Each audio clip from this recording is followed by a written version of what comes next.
create a problem. In-depth local and college sports from expert insiders and a dash of controversy. The day and age we live in with parents going crazy, getting in fights, I don't see alcohol making that any better. Weekday mornings 7 to 9. 5 minutes can save your life. ESPN Northwest Florida. With over 4 decades in business, Instant Replay Sports Cards is happy to take your collection to the next level. All new hobby boxes, signed memorabilia, and supplies. New and vintage cards and Pokemon. Buy, sell, and trade. They're an authorized source for Topps, Panini, Upper Deck, and Leaf cards. Instant Replay Sports Cards inside the Stanford Station on 23rd Street next to Academy Sports. Come see the bigger store and the larger inventory, or visit online, instantReplaySportsCards.com.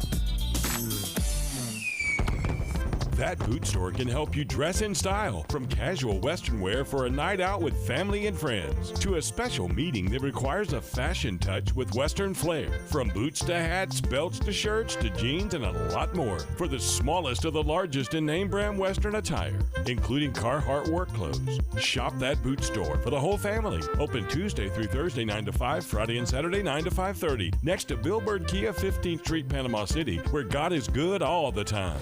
Hewitt Tire and Auto has been in business in Panama City forever. Locals taking care of locals. From the smallest to the largest vehicles, they do it all. But don't take my word for it. Listen to the experts. Hewitt Tire and Auto, your certified AAA service center and hometown towing. Visit them online at HewittTire.com. On Airport Road in Panama City. 850-769-7323. Hewitt Tire and Auto Center and hometown towing. ESPN Northwest Florida. The Sports Blitz. Would you really want to win the semifinals and go on and go lose to the Hurricanes in the national championship? Would it have been better for you to lose a national championship to the Hurricanes than lose to the Hoosiers in the semis? Yeah, absolutely. You would rather be in the national championship and lose the national championship? Yeah. Really? Yeah. Ooh, you are not me. Yeah. Because I would rather my team lose in the semis and not have the shame of losing a national title. Yeah. Just saying, I've been to the national title. No, I'm sorry. I'm going to disagree with that. That's crazy. That's crazy. That's like saying, I wish the Atlanta Falcons never went to a Super Bowl twice. Right. I mean, And lost both times and hanging it over your head. but Because we guess what the went. Saints fans do on 328 every year? They remind the Falcons that it was 28-3 and the Falcons were the Saints fans are the only fans that would agree with Jeff that would not want to go. The Saints fans would rather lose. The Sports Blitz. Live and local, weekdays 4 to 6. ESPN Northwest Florida. WJSX Lynn Haven, WVLQ Port St. Joe. ESPN Northwest Florida. Back to the gap and the wall. Out of here! Rise and shine, campers. It's a brand new day. What a lovely morning. Good morning, starshine. You seem happy this morning. Good morning, everybody. Thanks for coming in early. The Coach James Hale Show is live and local. Live from the J. Michaels Studio. 104.3 ESPN Northwest Florida. Hot tub! Ha! I'm full of water. I stay hot tub.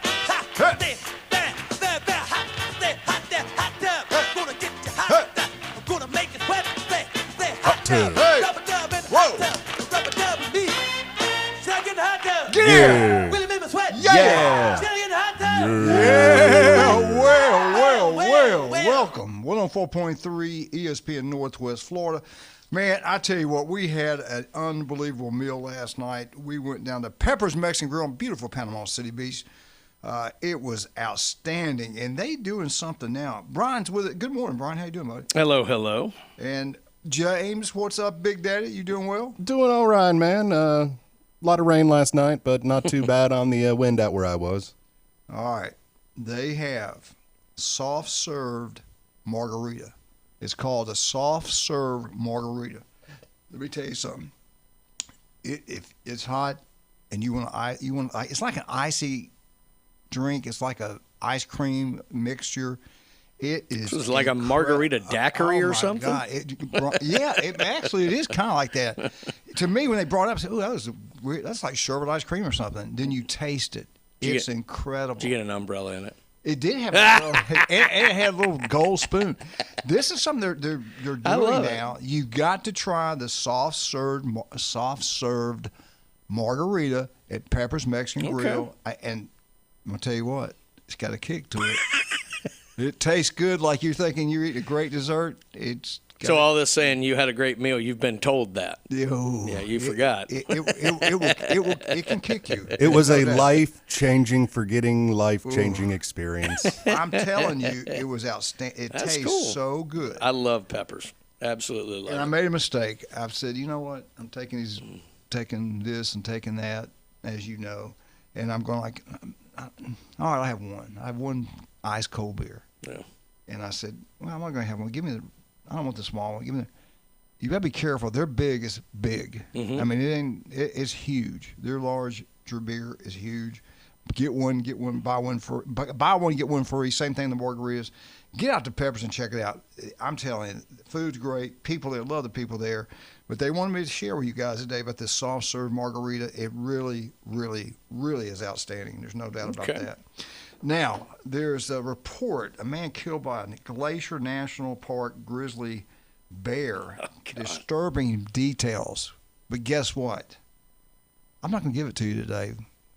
I'll give it to you tomorrow. That's a tease. Yes, that's what. Yeah, there you go, tease. Because I didn't really read up on it. I wonder why. Because of your margarita. I was like, dang, I didn't get back to that. Anyway, that YouTube Omaha Wild Kingdom update is shot today. Brian, what's you told me something kind of stuff going on locally. I didn't know. Yeah. So over in Weewa. Wait a minute. Wait, here it is. That's it. Good Lord! Look how big it is. James, you see it? That's a. Hold it up a little more so we're on the camera. There we go. There we go. People can see it. Now the people know what it is. Peppers, soft serve. That looks margarita. like some level of like a milkshake, basically. I'm telling you, crazy. It is outstanding. Go ahead. I'm sorry. Go ahead. Now I'm distracted by that. I want to go over to Peppers right now. Get the day started right. Over in Weewa. So Adam Edwards had been the head coach, and then late last week, he, citing family reasons, and I believe that, he actually is moving to be the OC now at Sneed's. Wow. So you're about a week out of practice starting, and Weewa was kind of left in the lurch. Ironically, Emery Horn, who's a Weewa graduate, 1992 Weewa graduate, had just kind of come into Weewa to be an assistant under him. Now, if that name sounds familiar, it should. He's been the head baseball coach at Blountstown for the last 17 years, and he also spent 21 years as a football assistant there in Blountstown under Bobby Johns and Jordan Johnson, all the guys that have been there. Some great ones. And really built that program up. So it was just ironic. He had decided to step down to Blountstown baseball because he was just kind of citing burnout in the gig. And look, 17 years, that's a long time. We know how baseball is in this area, and it's a big deal.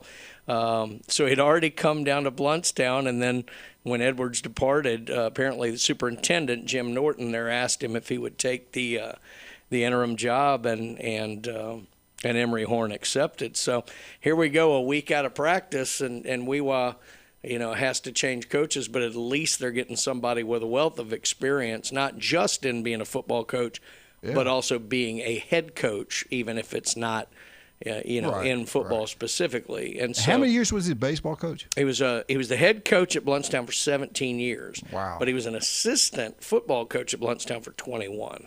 If you're a head baseball coach, reminds me back at Lake Wales. Polk County football, baseball, is so huge. Sports is so big because there's really nothing else to do but sports.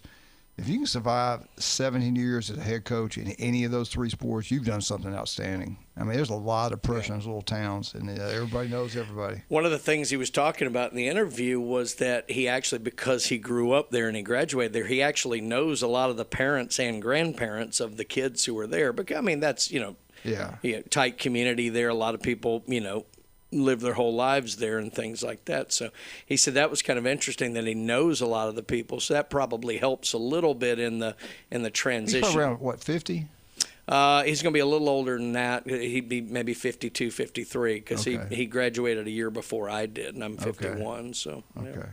That's good. I'm disappointed Gordy, I didn't get the phone call. I didn't know the job was open. Jeremy Pridgeon, what's up with that? They think I'm too old. That may explain why you didn't get the phone call. Yeah. You're right. He knows you. That's right. I didn't think about that. They know too much. I'm not that old. I mean, come on. I'm gonna bust Jeremy's butt. I think their worry was you couldn't spell Weewahitchka. Well, let me tell you, this happened in 2000.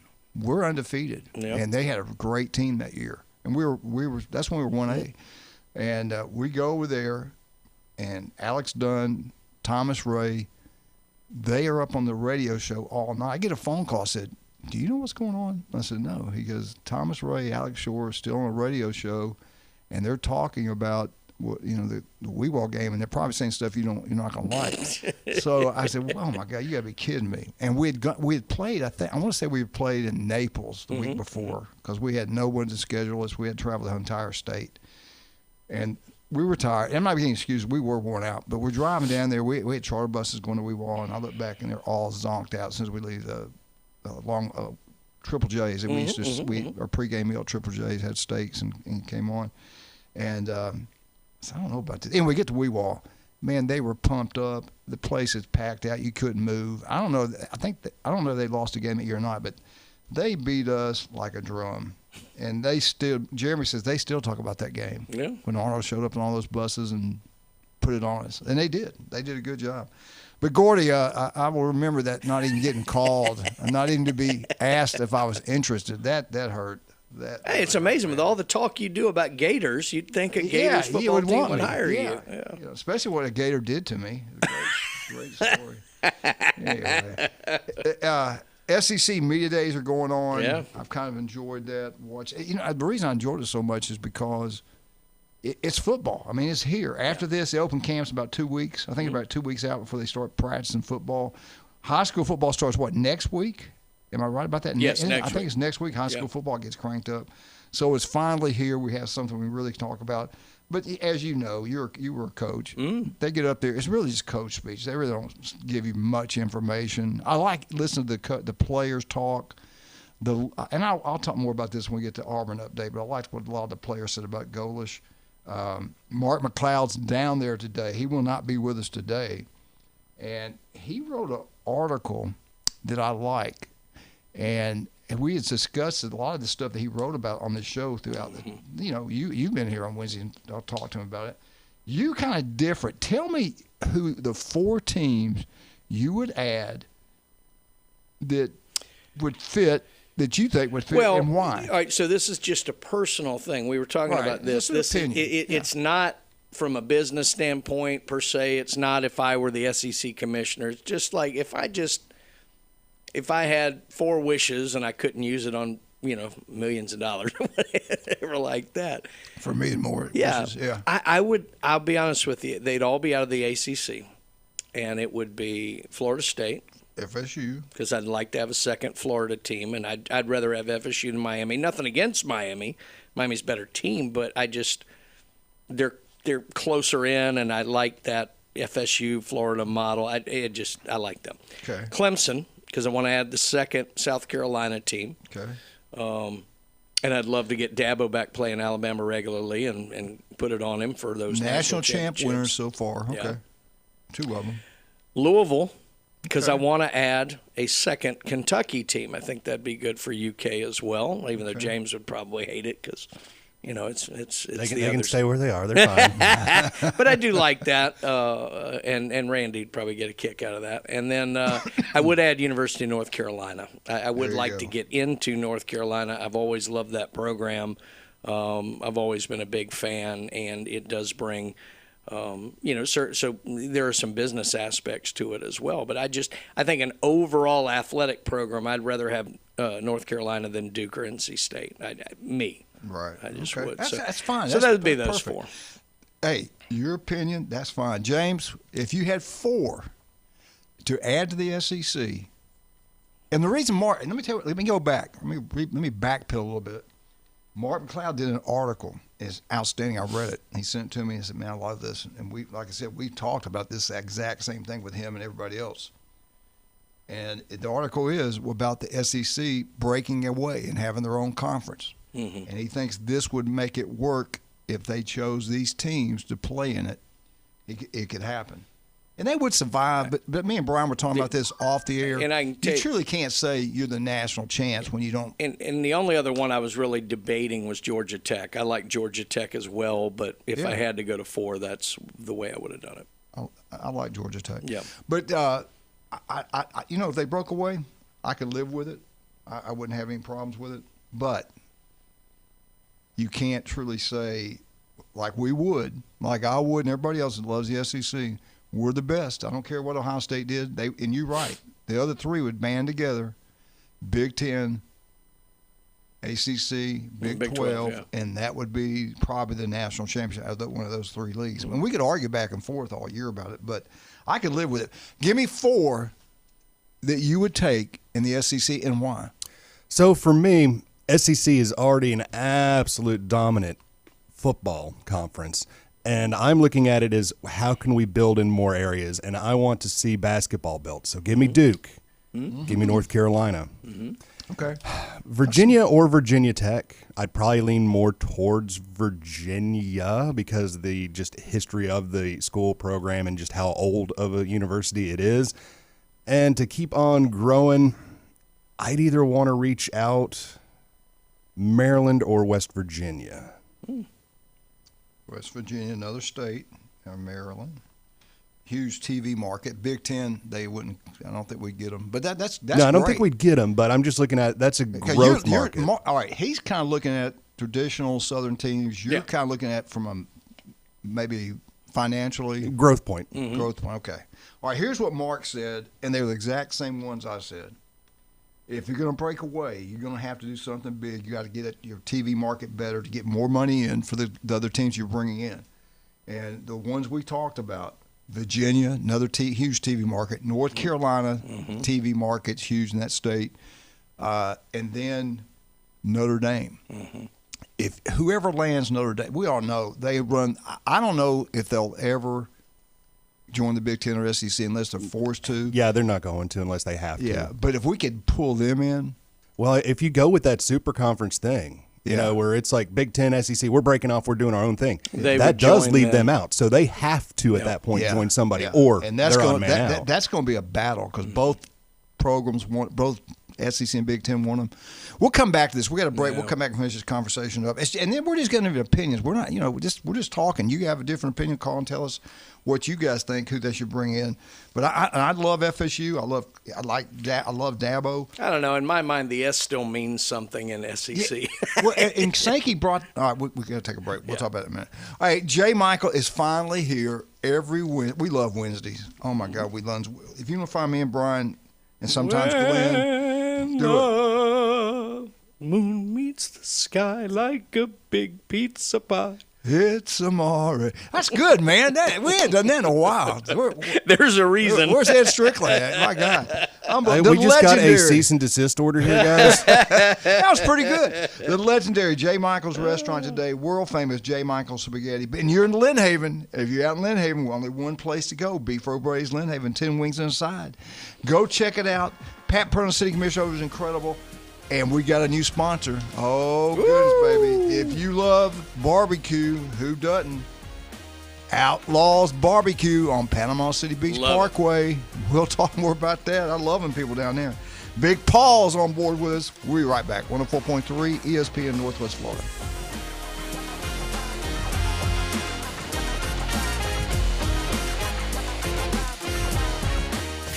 ESPN Northwest Florida. It's the Coach James Hale Show. Lane Kiffin should be the fourth coach to win a national championship there. They will do whatever it takes to win, and they will fire you in a heartbeat.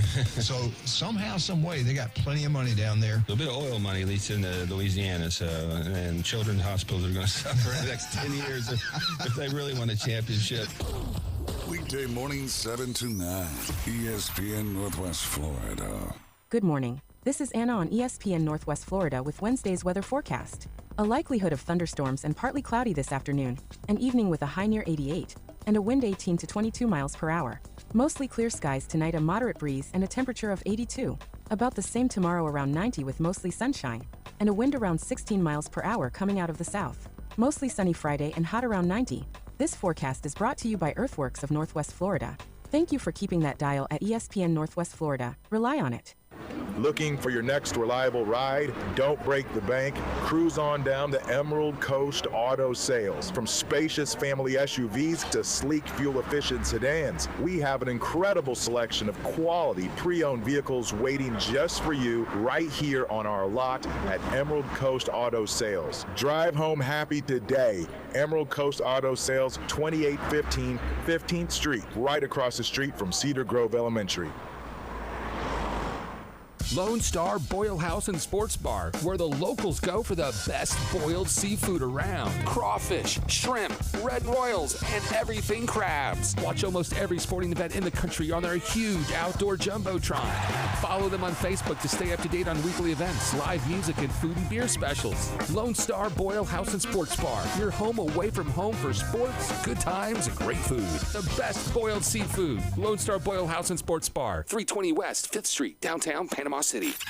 Now, it's time for your Atlanta Braves morning update. Presented by Tidal Wave Auto Spa. Get clean car happy at any of the 250-plus Tidal Wave Auto Spa locations today. Braves drop Game 2 to the Padres. I'm Barrett Salee, and this is your Braves Radio Network morning update. Tidal Wave Auto Spa is the official car wash of the Atlanta Braves and your go-to car wash destination all season long. Visit TidalWaveAutoSpa.com to find a location nearest you. The Bats couldn't get going in the Braves' 8-3 loss to the San Diego Padres in Game 2 of the 4-game set. For the second straight night, the Braves managed only 4 hits, but none of them left the yard. How about Jim Jarvis, though? 2 for 3 with a 2-run triple as Jimmy Baseball keeps doing his thing. Unfortunately, the pitching could not hold up. Ronaldo Lopez, 4 1/3, 9 hits, 5 earned runs, 3 walks, and 6 strikeouts. He takes the loss. He drops to 4-3. Walker Buehler got the win for the Padres. Braves look to get one back tomorrow against those Padres, and they'll have to do it against a very tough Michael King, who dominated the Braves earlier this year to the tune of 7 innings, 6 hits, and no earned runs. He is 6-7, has a 3.34 ERA, 45 walks, 96 strikeouts, a 1.16 whip, and a 2.12 opponent batting average this year. For a leadoff show coming your way at 6. First pitch between the Braves and the Padres, 7:15. It'll be Ben and Darren on the call, and you can hear all of the action right here on the Braves Radio Network. Welcome to It's the Coach James Hale Show. But I believe diversity is an old wooden ship that was used during the Civil War era. Live from the J. Michael Studio at 104.3 ESPN Northwest Florida. And welcome back, 104.3 ESPN Northwest Florida. We're talking about the SEC breaking away. Not with the Big Ten now. We're talking about just by themselves.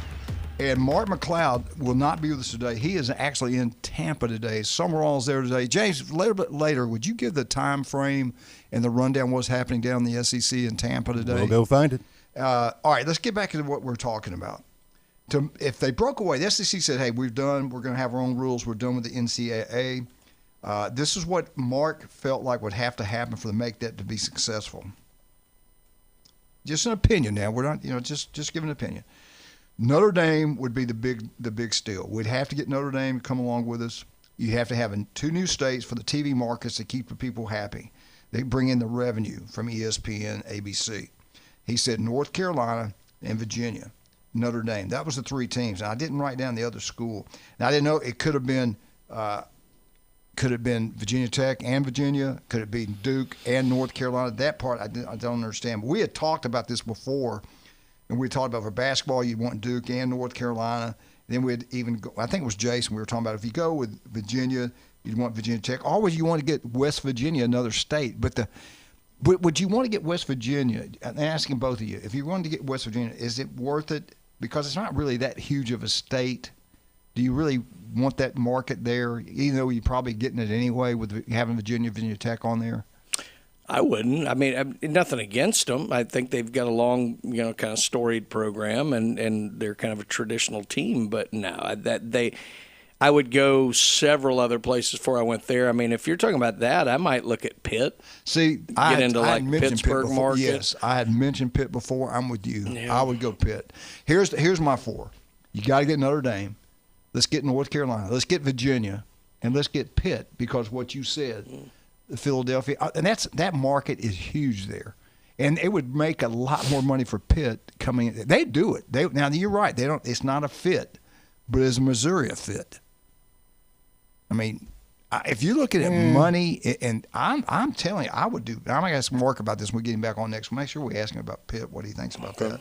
But I'm with you, Brian. I thought Pitt a long time ago. The amount of people that live up that way, the TV networks, I think that would work. Now, what would they do if they do break away from and go 20 teams? Would they have 4 divisions, 5 teams in each, and do kind of like the NFL? Everybody plays everybody in their division and cross over, or what? Well, how would they do that? I mean, first of all, I don't think they'd break away with 20. I don't think it's enough. You know, okay, I don't. Mark said 20. What would you I don't think so. What would you think the number would be? I think they need 24. No, I think they need in the 30s, bordering 40. That's why I don't think the SEC ever breaks by itself. It'll be the SEC and the Big Ten is the only way it works. You gotta have the numbers because you have to have enough product to put on the television on a Saturday, on a Friday, on whatever days if they go more than 24, to me, minimum 36, minimum. But I think it needs to be over 40 if it's really going to work. And see, I'm just the opposite. I'm like, I could live with 24. I think 24 is kind of like a starting floor point. Mm-hmm. I think you'd have to grow from there. But, I mean, to just even have enough success, because, I mean, let's look at, baseball for the longest time where there was only like 8 teams in each league. You don't have the growth. And right now we're looking at growth. We're looking at TV revenue. We're looking at money. You've got to have more teams because you've got to have more games on TV. That way, your sponsors are dropping more money to be in more games. All right, this is just my opinion, all right? I'm not saying right or wrong, but if I had the number and it was 24, the 4 I'd get right offhand, if they agreed, would be Notre Dame, Pitt, because money, and North Carolina and Virginia. Now, the other 4 would be just the ones he mentioned, FSU, Clemson, Louisville, and I don't know. I'd probably go Miami. Yeah. Who was your other one? Well, North Carolina was covered in the original 4, so going to Miami. So I would go Miami. Going to Miami would make sense. Yeah, I'd get Miami. Yeah. I just thought of another one, and it fits kind of in my basketball motif. And also, this is a westward expansion. What about Arizona? Yeah. Yeah, I mean, look. It's kind of like if you're going to Pitt, why not go Arizona? Arizona and Phoenix is a huge market. I guess, I don't know, the hell, they're both a long way. Now, Arizona's a lot further from Austin, Texas than Pitt is from Lexington, Kentucky. But that's just a factor of any time you go west, things are going to be much further out, so. We would know who the weak baseball programs would be. Cold weather up there. But I'm like you. I think I would be shocked if they broke away and did just by themselves. Yeah. Of course, we thought that about St. John's baseball program this year, and look what they did. Yeah, and I'll be honest with you. I never thought we'd be where we're at right now. 5 years ago, you told me it's going to be the money. I have no problem with the money, but the transfers, and they don't even get an education. There's no way they can get a graduate from a school when you go to 3 different schools within 3 or 4 years. Well, the only reason you can is because most of these guys get 2 years of college credit when they're in high school now. Yeah. Well, some of them. I don't know about all of them. No. I said they get it. I wouldn't necessarily say they earned it. They didn't do it. And to be fair, that isn't new. All right, I'm gonna out something here without giving any details because don't look at me. Don't look at me. So Mississippi State went to the Final Four in 1996 in basketball, and we had a great team. We had Eric Dampier, played in the NBA for like 15 years, and Marcus Bullard and Darrell Wilson. But we brought in a guy for that year named Dante Jones, and he was first-round draft pick, went to the Celtics, played a few years in the league. Dante Jones, I still think, has the world record for most summer hours ever completed in order to get eligible. And I love the guy. I guarantee you he never took one of any test he ever got credit for, took any classes like that. I think he got like 38 semester hours in one summer to get eligible. Those online courses are amazing. I think they're all on. I think most of these guys. Now remember, this is 1995. Yeah. Online classes were can you turn a computer on? Right. I mean, there wasn't a whole lot to it back then with that. But I love Dante. I love the fact that he got to play for us. It was dubious at best, but hey, that was kind of the game back then. So It is what it is. Yeah, but that's right. Well, anyway, how much time we got? We're looking at about, you got about 3 minutes. All right, Mark is down in Tampa. I'm pumped up about today. Like I said, I've been watching it. I get home and I turn on and start watching it, just kind of listening. And I like listening to what the players have to say, too, about their coaches and everything. Today's a big day. I like today. You got Summerall. Is Golding on there today? I think he is. Golding is on today, 1:30 for the speakers. Oh, I'm glad 1:30. I will be watching that just to see how. You know what? I always liked him. I do. I like him. I liked him when he was at Alabama. He's a good guy. I think if you want true entertainment, while Golding is at the podium, if his cell phone went off and he looked and said, "Oh, it's Dabo Sweeney. I wonder what he wants." That would be awesome. Or Lane Kiffin going, "How did you get the linebacker?" That would be awesome. You got DeBoer, you got Summerall, today's great. Today is a great day. Tomorrow's pretty good too. Yep, you got DeBoer 9:05. You got Summerall at 10:30. You got Golding at 1:30, and you finish the day off with Elko at 2:55. I like Elko. That's a great lineup. So we go right into DeBoer. Nice. Yeah, Alabama. But tomorrow, poor Jeff Lebby, Mississippi State. The last three, I think, are Kiffin, then Jeff Lebby, then Sarkisian. I mean, if anybody's left in the room for Lebby, they're typing up for what Kiffin just said. No, Sark is. Yeah, Sark's last. Okay. So, like, poor Lebby's wedged right between, two of the big names to go through, and everybody's going to be typing up what they just heard Lane saying. So when Lebby's talking, you're just going to be hearing the click-clack of, laptop keys the whole time. Ooh, Mississippi State Bulldogs. All right, let's take a break. We get back. We'll jump into FSU. And I want you guys' opinion about FSU when we get back. If the SEC and Big Ten pulled away, is either one of them going to go after FSU? I want you to be fair and honest about it because I'm leaning they won't.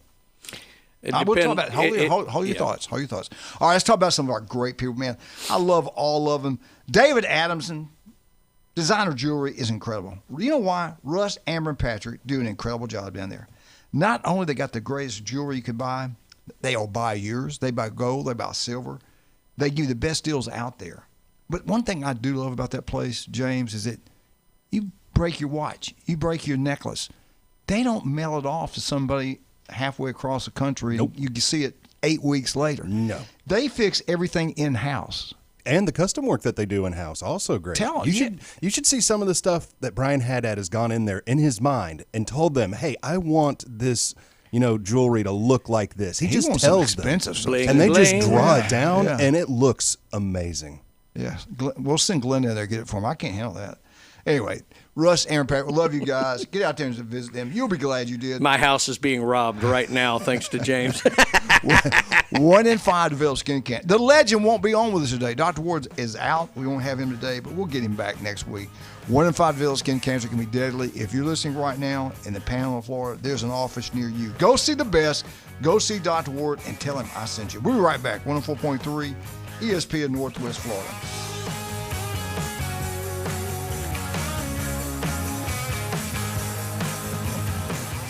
ESPN Northwest Florida. It's the Coach James Hale Show. North Carolina, Bill Belichick. Are you kidding me? Only 4-8, 2-6, no bowl game. Does he work his magic? Does he get to 7-6 wins and go to a bowl game? No, I think college football is totally different. It takes a lot more energy to build these programs and to be connected, and I just don't see it from him. The shocker, he goes 6-6 and he goes to bowl game. Mark it down. It's his girlfriend. Job, you got a good girlfriend. Got to give him a little credit. Weekday morning 7 to 9. ESPN Northwest Florida. Get ready for our Star Spangled Celebration at Tracy's Fine Jewelry and Gifts in beautiful downtown Panama City. Save 20 to 50% throughout the store on fine jewelry, diamonds, gifts, and more. Plus, now is the perfect time to start your Christmas shopping with only 20% down on layaways. Don't miss the savings, sparkle, and celebration at Tracy's Fine Jewelry and Gifts, putting a sparkle on Bay County, 638 Harrison Avenue, downtown Panama City. Looking for your next reliable ride? Don't break the bank. Cruise on down to Emerald Coast Auto Sales. From spacious family SUVs to sleek fuel-efficient sedans, we have an incredible selection of quality pre-owned vehicles waiting just for you right here on our lot at Emerald Coast Auto Sales. Drive home happy today. Emerald Coast Auto Sales, 2815 15th Street, right across the street from Cedar Grove Elementary. You've been low-key thinking about dropping a podcast. Well, now is the time to start, brah. Sports, politics, finance, science, health, real estate, music, interviews, surfing, conspiracy theories, or alien abductions. Ready to main character your own content? We can make it happen with Turnkey Podcast Productions from 104.3 ESPN, Northwest Florida. Our local, modern, state-of-the-art multimedia recording studio is now available for booking, starting at just $100 an episode. Take your fandom to the next level. For more information, text the keyword studio to 850-215-6290. Text studio to 850-215-6290. Text studio 215-6290 or jam over to espnpc.com. Bruh. Now back to the most dangerous radio show in the Gulf Coast. Coach James Hale. He's so dangerous, he doesn't even check his eggs at the grocery store. Danger's my middle name. I'm bad to the bone, honey. 2 tickets to the gun show. We're live from the J. Michaels studio on ESPN Northwest Florida.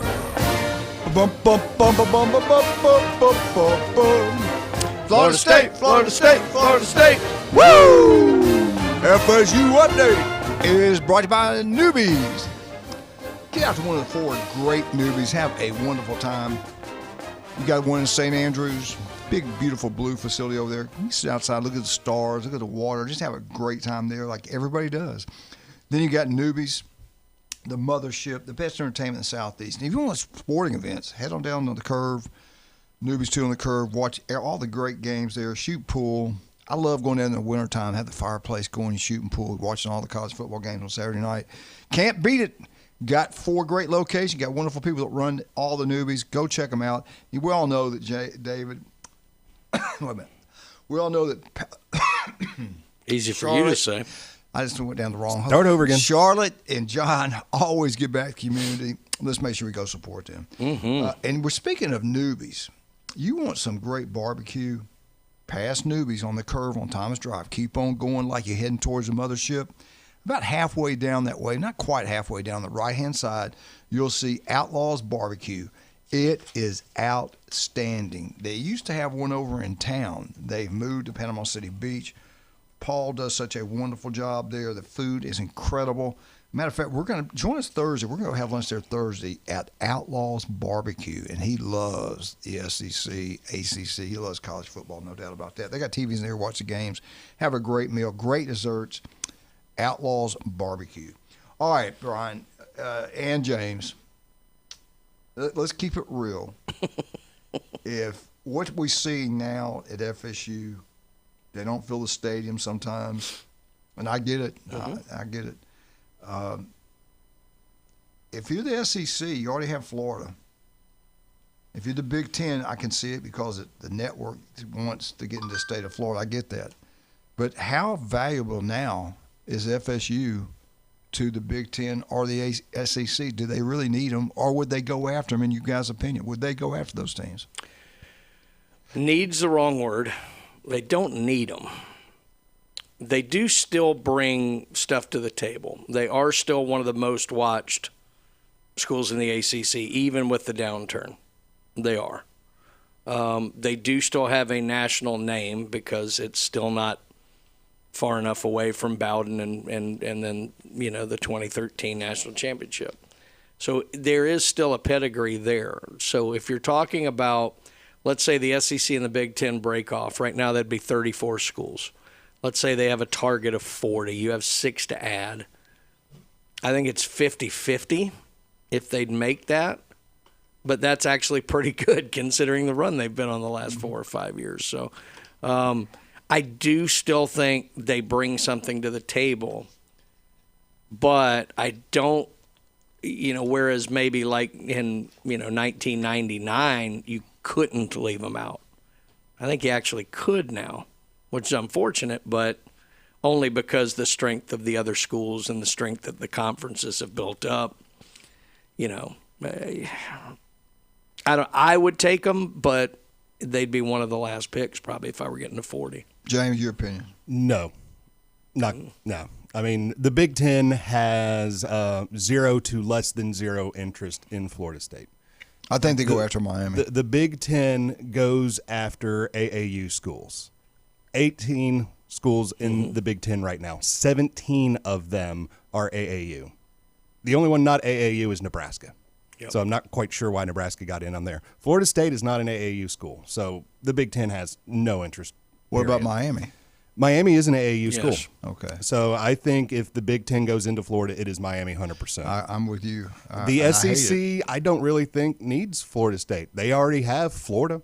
And if Florida's going to sit in that room and Florida gets a vote, they're going to vote no. Georgia will probably vote no too because there's a lot of Georgia fans. I think a lot of teams will probably vote no. So I just don't. They're a danger I don't to see them. a path forward for them. Yeah. See, I think if there's a breakaway, it's going to be a lot less, if not completely dissolved, Big Ten SEC. I think it will be a single entity. That's why I don't know that.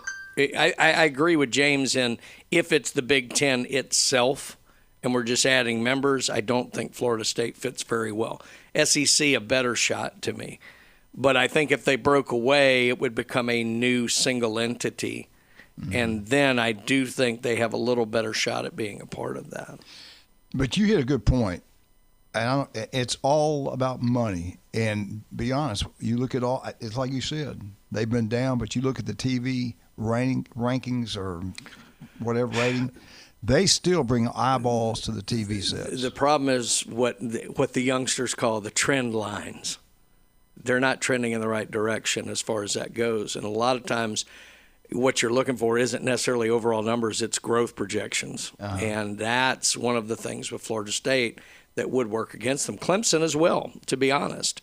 I mean, those guys, their arrows are pointing downward, at best even. Whereas some of these other schools that are starting to pick it up, this or the other, Miami's trending upward. Yeah. Even though nobody still goes to their games. That's right. That's crazy. But eyeballs, they do still get eyeballs. Yeah. I'm just being fair and balanced. I don't see them getting in either one. Yeah. And I hate that. I would hate that. The other thing that would be interesting is to see how this breakaway would look. Would it be a breakaway across everything, or would it be strictly football related? I almost think it would be strictly football related. Because to go out and do all your other sports, I mean, you're football pays the bill. Football pays the bill. Well, the reason I think it would is because football's almost completely removed from the NCAA as it is, really at the highest level anyway, because the playoff system isn't run by the NCAA. Yeah. The NCAA's major cash cow is March Madness. Yeah. So there actually is a way where this could work to where it's done strictly as football on its own entity. I just, would the NCAA have hard feelings on that? Would they want to punish and say you can't be a part of our basketball and baseball then? Then they'd be cutting their own throat. Yeah. Yeah, that would be a lot of do they care? loss. Right now they're cutting their own throat with lawyer fees. Yeah. It's... They could avoid all the stuff we're having right now if they'd done the right thing way back in the day. I think it was inevitable. I think it would have been further down the line before this happened, but I think what's happening is inevitable.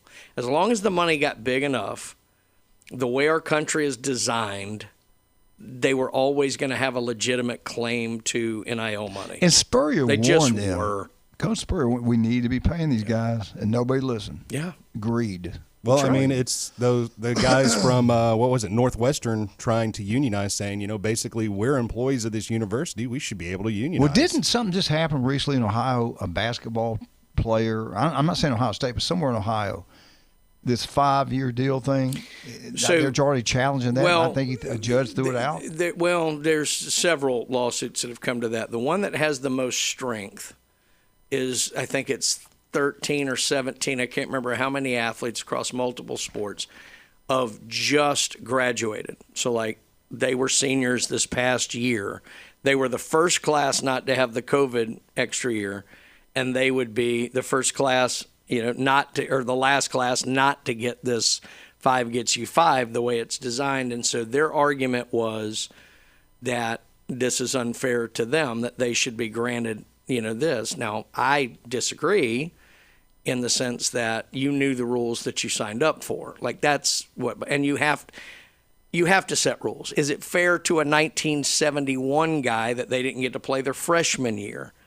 Yeah, because that was the rules at the time. They got they didn't get an so they don't get to go back. I mean, so what I'm saying, rules have to come in at some times. If they ever changed, the means testing for Social Security, that would suck to the first group not getting it at 65. You had to wait another year or 2 year, whatever. But you have to draw lines. Again, it's the difference between the words. I say this all the time: unfortunate and unfair. Mm-hmm. And so I don't know if that lawsuit will go anywhere, but that's the strongest one there is. And I thought I saw somewhere the judge favored with the basketball players. Nope. About this 5 and 5. It depends. Like I said, there's 5 or 6 different suits out there already. And look, that's the same way that was the House settlement, which essentially set up not so much NIL, but a lot of this, direct payments to play, different things like that. That's the one that really broke the back of everything. That wasn't the only suit going.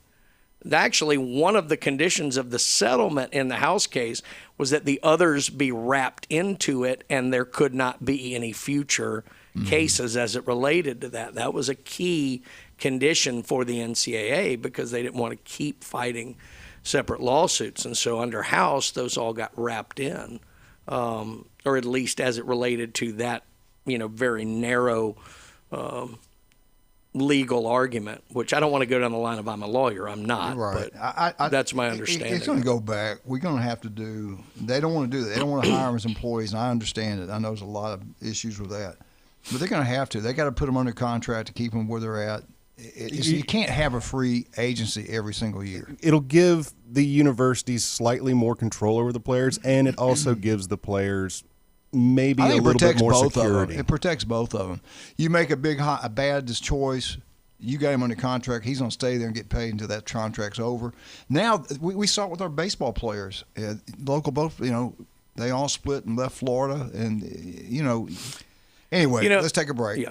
I was going to say 5 gets you 5 just rectifies the problems that were self-created by giving all these waivers. That was dumb on their part. Yeah. Get out, newbies, have a great time. Hey, if you've been – it's been pretty cool the last couple of days as far as the oven in the southeast, as far as the heat. But once that thing gets cranked back up, which is going to happen tomorrow, you got to have your house where it's comfortable. And it's not right now just running, and your power bill's going through the roof, and you're miserable. You got fans going everywhere. Don't do that. Call Stevenson Air Conditioning. Go local. Go with the best out there that loves this community, is going to take care of you. He's not going to try to take every penny out of your pocket. That local guy is Stevenson Air Conditioning. Jason graduated from Mosley High School. He's the most honest guy out there. They do incredible work, and they're there for you anytime, day or night. It breaks down, call Stevenson Air Conditioning. Don't make a big, huge mistake. Go local. Go Stevenson Air Conditioning. Steve's Bike Shop, Steve Berdershaw, swim. You know Steve, swim coach at Mosley, does an incredible job. Steve's Bike Shop's been in business since 1979. They're the best at what they do. Electrical bikes are taking over the world. They've got new and used. They'll deal with you. Go check it out on 23rd Street. That's Steve's Bike Shop.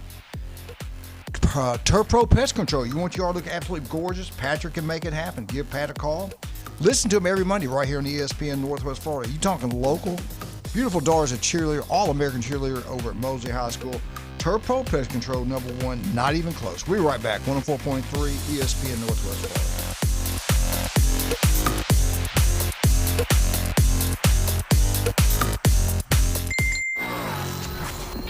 Take ESPN Northwest Florida with you everywhere you go. Anytime, anyplace, anywhere. The sports talk and live play-by-play doesn't have to end when you get out of the car. The ESPN Northwest Florida app streams your favorite sports talk hosts and the biggest games in ultra-high fidelity. This is of utmost importance in travel. Take the sports talk monster with you anywhere you go. Available for Android and iPhone. Use it anywhere or any place. Good morning. This is Anna on ESPN Northwest Florida with Wednesday's weather forecast. A likelihood of thunderstorms and partly cloudy this afternoon, an evening with a high near 88, and a wind 18 to 22 miles per hour. Mostly clear skies tonight, a moderate breeze and a temperature of 82. About the same tomorrow, around 90 with mostly sunshine, and a wind around 16 miles per hour coming out of the south. Mostly sunny Friday and hot around 90. This forecast is brought to you by Earthworks of Northwest Florida. Thank you for keeping that dial at ESPN Northwest Florida. Rely on it. Golf is a game that should be fun, but to have the most fun, you need to play your best. That's where the experts at Golf Plus come in. Their friendly staff will guide you through the buying process, answer all your questions, and can help with any repairs you need along the way. Golf Plus is your custom fitting, club repair, and golf retail shop. Golf Plus staff is non-commissioned and will work with you to find the best product for your game, just like they've been doing since 1988. Golf Plus in Panama City Beach. Fitting, repair, retail. That's Golf Plus.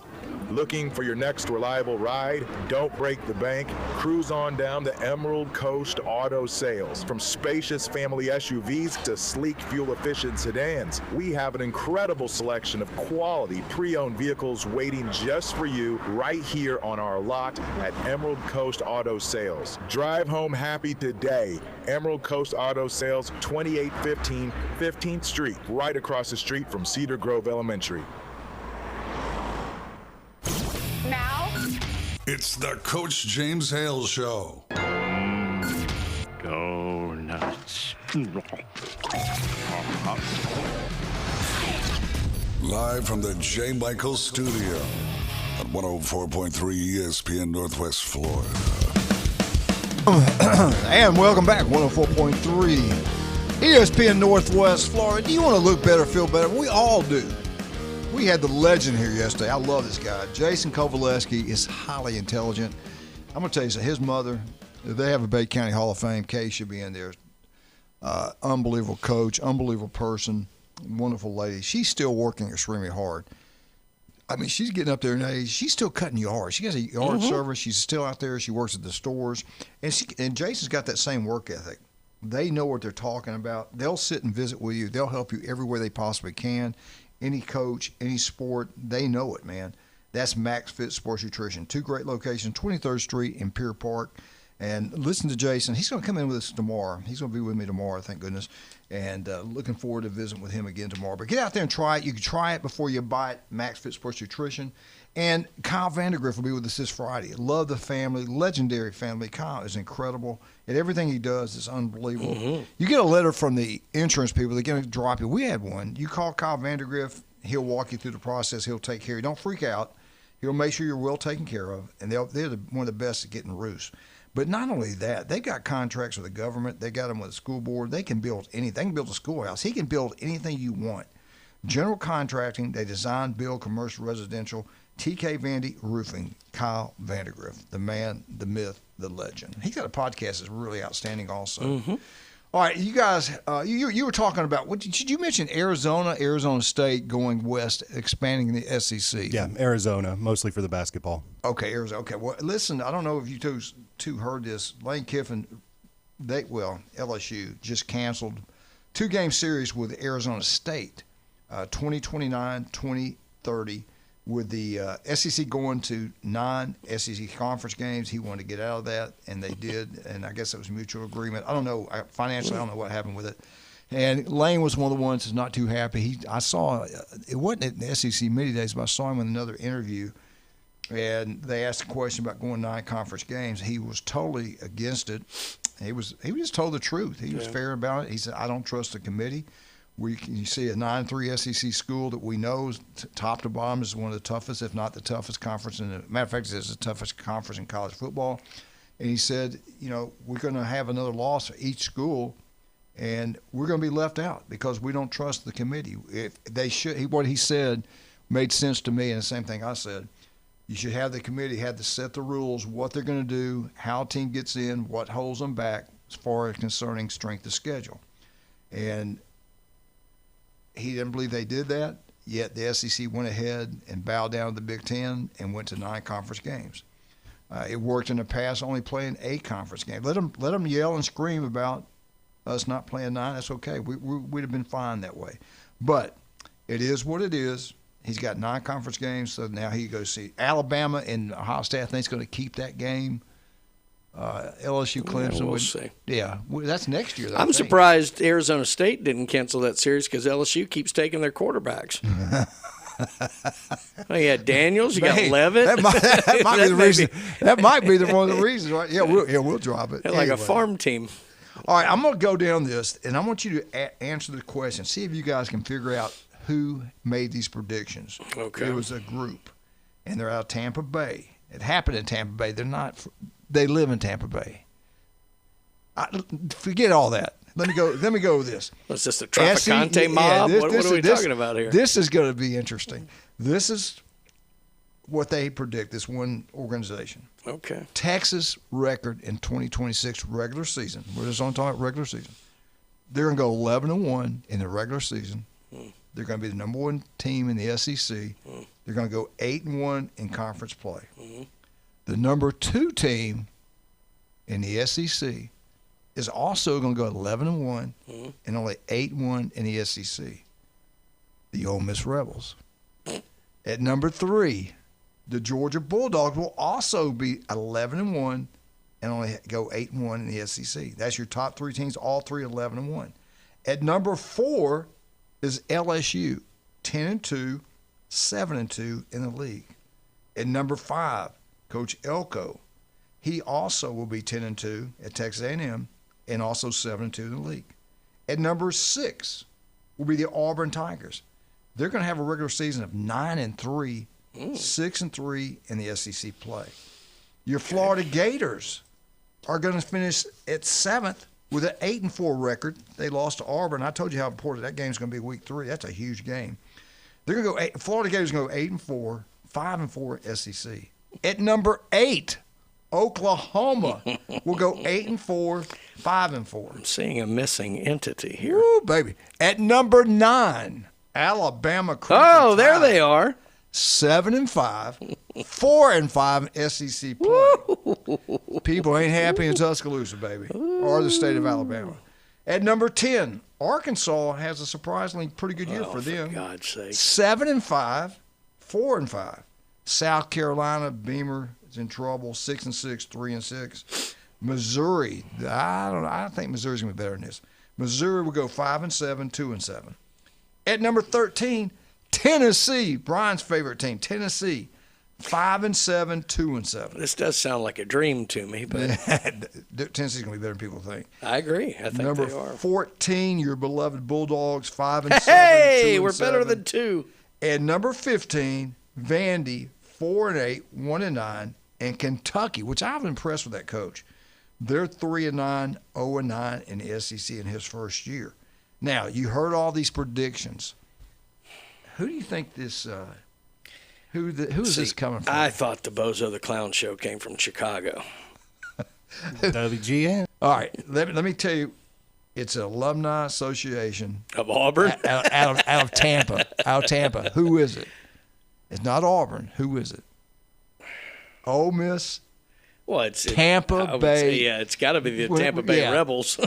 But when they said Ole Miss second, I'm like, I knew who it was. Well, I don't know. Auburn being as high as it was and Bama being ninth, that's why I was kind of like, is this Auburn? I was thinking either LSU, Auburn, and then I said Ole Miss. But that was pretty cool, though. I'm surprised Ole Miss didn't have State in the basement. They printed in the SEC log or whatever. Ole Miss, Tampa Bay Alumni Association predictions. Those are predictions, absolutely. Nothing wrong with I think Ole Miss could be just as good a football team and have 2 more losses this year. Their schedule's tough. It's tough, but also there's something to being on that run they were on. There's that kind of special camaraderie that I think we got bought into the fact that they made this deep playoff run and they have a couple of these key players coming back as, it'll just happen again. It is impossible to recreate the scenario that played out last year. How good's Pete Golding? So I don't see Ole Miss making the playoff. How good is Pete Golding? I don't see LSU making the playoff. Not this year. You I think answer they're my a year question. away. Pete Golding, how good is he? Nobody knows. James? He's been a head coach for 3 games. James? I need to see a little more. I mean, I like the upside to him. I definitely like the upside to him. I think Auburn went in the right way, or Ole Miss went in the right way, but it's I don't know yet. See, if you're asking me what we know about him, I think he's a better recruiter than people give him credit for. Mm-hmm. I think he's probably a better head of program for like morale of players than people necessarily give him credit for. What I don't know is how good is he at making hires, because we haven't seen that yet. Right. You got to remember the OC last year in the playoff was still Weiss or who was it was the guy that went with Lane, but he came back. He's not going to be there now. Yeah. So there's still a lot to be determined on Pete Golding, but he's got. If you're asking me, he doesn't seem like a head coach to me. Worked for the GOAT, but I'm telling you, if I was in charge. Oh, so did McElwain. This is just my opinion. If I was in charge, I would never hire a guy that had not been a head coach before. That's just me. Because I was hired young. They were trying to hold mistakes. that roster together. Yeah, I get it. But you're going to – when you hadn't done it before, you're going to make mistakes as a young coach. And I think he's going to do a great job, though. I think I like him. We'll see. Yeah, we'll see. We like you said, guys, we don't know. But what I do know is that today at J. Michael's, we got the world-famous J. Michael's spaghetti. Only on Wednesday. It will be packed out. Go check it out. I don't know. I'll probably get there around 11:15.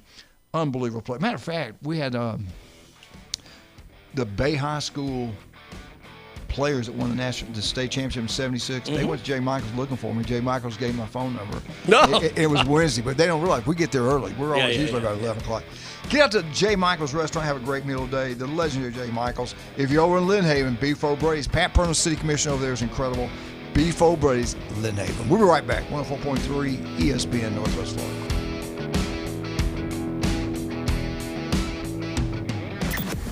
Weather in the Panhandle never stops. Turn to 104.3 ESPN Northwest Florida. This is Joanna with your latest forecast. We're up to the minute weather reports all day long. A chance of thunderstorms and moderate rain. In-depth storm coverage. Hurricane Helene. And breaking weather as it happens. We do have a tropical storm warning. ESPN Northwest Florida. Rely on it. Good morning. This is Anna on ESPN Northwest Florida with Wednesday's weather forecast. A likelihood of thunderstorms and partly cloudy this afternoon. An evening with a high near 88 and a wind 18 to 22 miles per hour. Mostly clear skies tonight, a moderate breeze and a temperature of 82.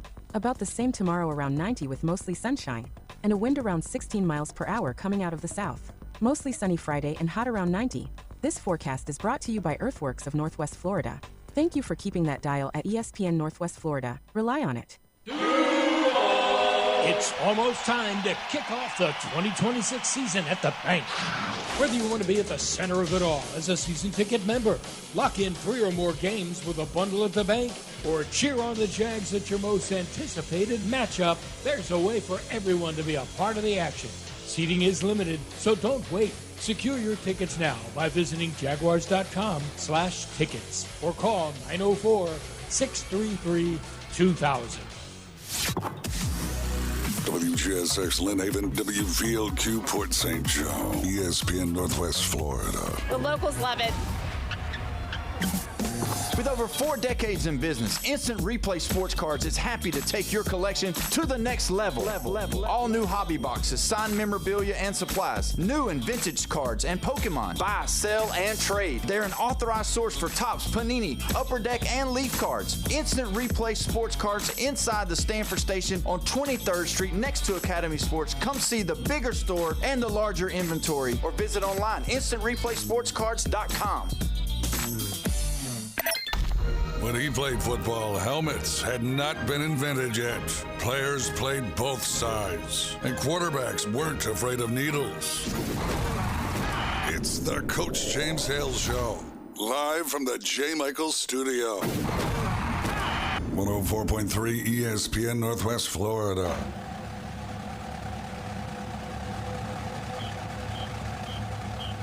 Baby, play it. Pump that thing up. Woo! Greatest fight song in college football history, right? Roll Tide, roll. Alabama Alabama Update. It's brought to you by Stevenson Air Conditioning, the best of the best. That is Stevenson Air Conditioning. Locals taking care of locals. You can't ask for a finer man. Stevenson Air Conditioning. Jason's incredible, most honest guy out there. If it breaks down any time, day or night, go local. Go Stevenson Air Conditioning. You'll be glad you did. And tell them Coach told you to call them. I'd appreciate that. All right, let's jump into this. And I got to go through a whole list before I get you guys' input, so give me a little time. Okay. This is done by USA Today. Greatest college athletes from the state of Alabama. They talk about Alabama players, Auburn players, and we're talking college football. Well, now I take that back. They said athletes. So there's one basketball player that made the list. I think you guys will know who that is. Did they have to have played at Alabama or Auburn? No, not necessarily. They just maybe grew up and went somewhere. Okay, that's fine. They actually, one of them played at, I want to say Tuskegee. But it's not like someone who grew up in Montgomery but then played at Boston College they or played something. in the state. I played in the state. I got you. Didn't have to be Alabama, but played in the state. The Fair 10 enough. greatest athletes. And I probably left out the one that wasn't from Alabama or Auburn. I think I did. But here we go. And I'll even tell you the number. We'll come back and debate it later. The number one athlete ever from the great state of Alabama, the multiple sport superstar, Bo Jackson. It's a no-brainer. 10.400 meters, 6'1", 225, whatever he weighed. First round draft pick from NFL. Basketball, track, football, a freak of nature, Bo Jackson. Number two, we're gonna have to come back and talk about this one. Number two, Devontae Smith. I love him. I love him. Heisman Trophy winner, just like Bo Jackson. Played on a national champ, SEC champ. The second and 26 as a true freshman against Georgia, a play that will never be forgotten in Alabama history. Unbelievable what he did as a freshman.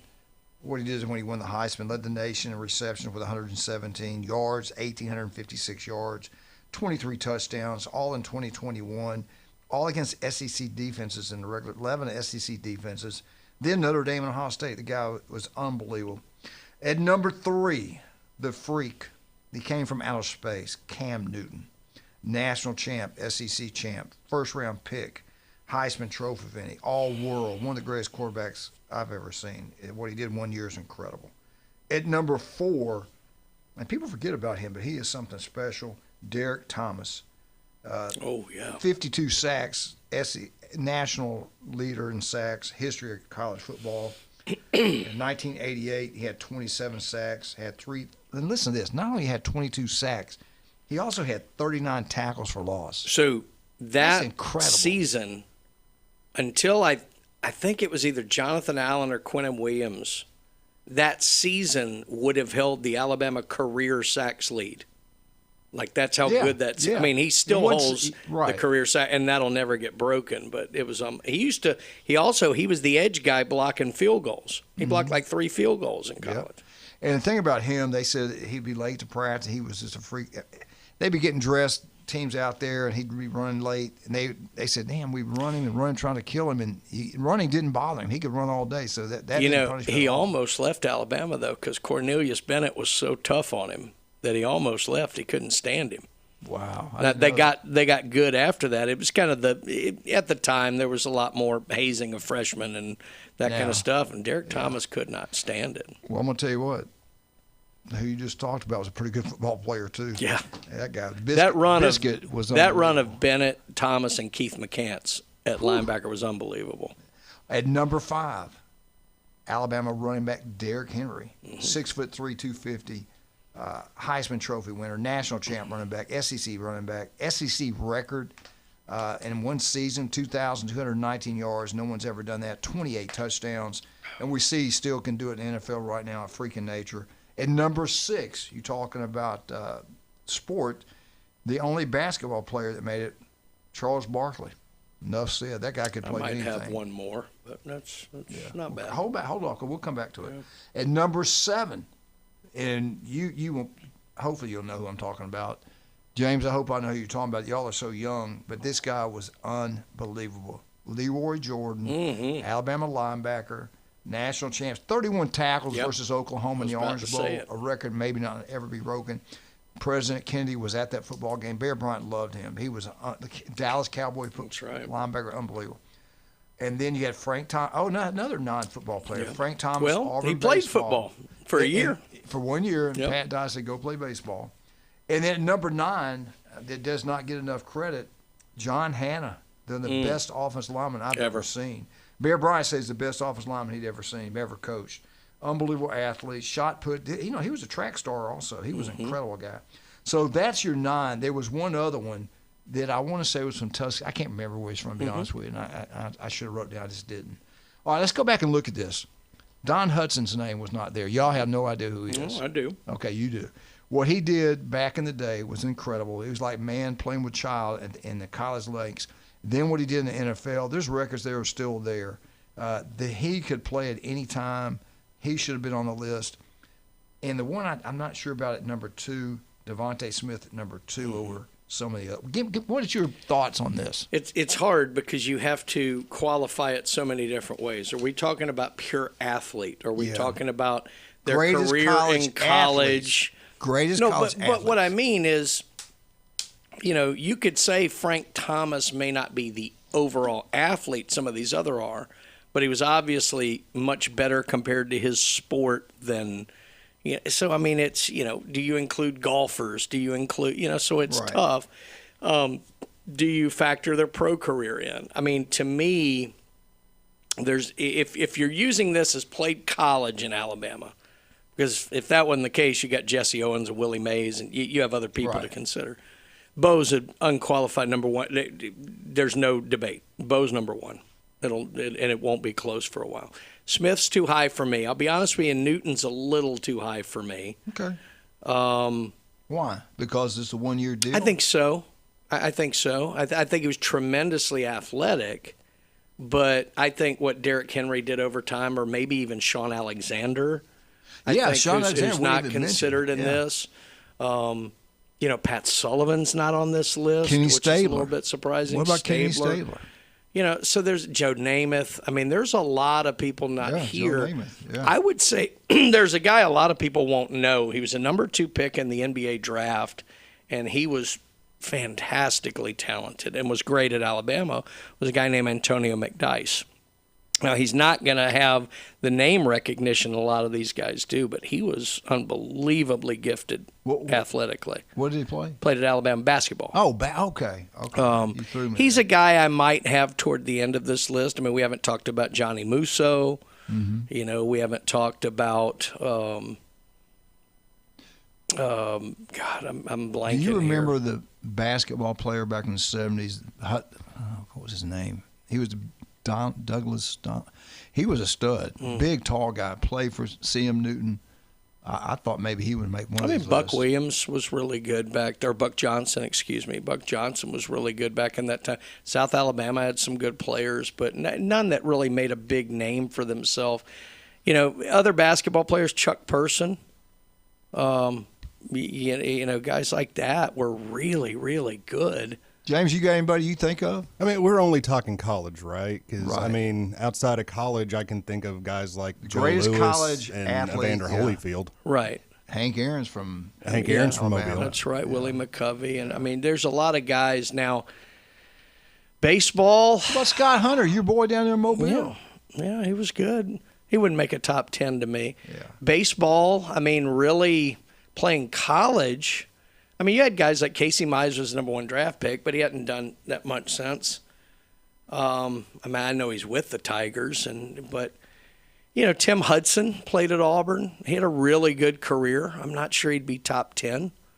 So honestly, in a weird way, playing college baseball in the state of Alabama, it probably is just Frank Thomas. There's one name. You guys, I asked you if you mirrored him, and you didn't. You were born the year he was a stud at Alabama. This guy, and not only what he did at Alabama, what he did in the NFL, played for the 49ers. I think he played 10, 11 years in the NFL, but he was a fullback, a blocking fullback, so he never, he didn't run many touchdowns or things. But his name was Johnny Davis. He played at Lanier High School. Bear Bryant says the greatest fullback he ever coached. He never had a loss. He never lost a yard. Everything was a positive game for him his whole time at Alabama. And he weighed 238 pounds, 6'2". He was a stud. I knew Johnny, and I shared a picture with Johnny on Facebook. And Greg Mills, a guy I grew up with, Greg Mills said, I remember he gave you tickets to the Sugar Bowl, and we went. Greg and I. Yeah. Johnny was roommates with Ozzie Newsome. There's another one missing. Ozzie, God, Dwight you're Stevenson. Right. Ozzie Newsome, you're right. Dwight Stevenson might be the best center of all time. Ever. Yeah, that's a great point. Yeah. But Johnny came to Montgomery before they get ready to play Penn State in the first Sugar Bowl game ever played. And we played some racquetball together and were talking. And he said, "You want to go to the game?" I said, "Yeah, I'd love to go to the game." He said, "I got 2 extra tickets. Somebody in the family can't get down there." He said, "If you want them, you can have them." Yeah. So he gave me 2 tickets. Greg Mills and I drove the day of the game. Never had been to New Orleans in my life. Old beat up car. We get down there, and we find the stadium. We park, and we go in, and we could not believe the stadium. It was incredible. We didn't even go to Burn. We didn't go anywhere. We were in high school. We didn't know what to do and what not to do. Went to the game. The game gets over. Alabama finally wins a bowl game. They beat Penn State. We have no money. We have enough money to get back on to get back. We fill the car up, and we go, "What do we do?" And I said, "Let's just go back." We were going to sleep in the car down in New Orleans, and we didn't. Thank God we didn't. And we didn't know. We were close to the Bourbon Street, but we had no idea where it was at. We were just stupid little kids. No GPS back then. No, nothing. So we drove back, and I remember it was real foggy through Mobile. We were lucky we got back. We drove all night. We got back, but that was an experience. But Johnny was, Johnny played the piano, and he used to walk to school. I'll never forget Coach Jordan. We were having a bad practice in my sophomore year at Lanier. He made Johnny get up like at midfield, and everybody else down here with Coach down the sideline. He said, "It's hot, y'all are miserable, and you're not giving any effort at all." He said, "That man over there always everybody knows he practiced hard. He was a great individual." And he goes, "Y'all need to be in the same field with him." I said, he walks to school every single day. He hasn't hardly any money. He said, "And look how you guys get to school." Anyway, he just made us feel bad. It worked. We had a great practice after that little speech, but I can't say enough good things about Johnny Davis. He should be on. I'm trying to think other sports. Like you could make an argument, maybe Justin Thomas in golf. Yeah. Multiple majors. But we're forgetting some of the great running backs Auburn's had too. Yeah, we have Joe Cribbs. I wouldn't put them top 10. Brent Fullwood, Cadillac, and Ronnie Brown. I wouldn't put them top 10. They're great players. Yeah. Okay. Lionel James. Yeah, Little Train James, yes. But I just don't think they're at that. I played against him. That level. Hell, Andre Bruce was the number 1 draft pick in the NFL, but he wasn't. He wasn't a legendary player. Don Hudson's got to be on the list. Don Hudson, I would have toward the end. Again, I would have John Hanna probably higher than he is in there because I think he was All right, let's take a break. Let's thank Stevenson Air Conditioning for the Alabama update. You got any problems staying cool in the summer with all this heat and humidity? Call Stevenson Air Conditioning. You'll be glad. It'll be the best thing you've ever done. They're going to save you money. They're going to take care of you, and you'll stick with them forever because they are the best at what to do, and they're local. Stevenson Air Conditioning. Love Jason, the crew down there. Stevenson Air Conditioning, #1. Also, I love David Adams Designer Jewelry. I love Russ, Amber, and Patrick. Fine people. Patrick went to Arnold High School. They do a great job down there. And another thing I tell you all the time, you got something broke, don't panic. Take it down there. They'll fix it there. You'll get it back. Heck, you might get it back that week. Who knows? They're incredible. We're missing an obvious one. Montana Fouts, softball pitcher. Oh. She was great. That's right. We didn't have any females at all. That's good. Eric Baker's cousin, she won the Bear Bryant Award. She was a gymnast. There you go. I've got her name. Dang. She was unbelievable, too. Sarah Patton. Fair and balanced, baby. Fair and balanced, baby. Right here on CNN. As far as you know. We'll be right back. 104.3 ESPN Northwest. You're going to get me in trouble.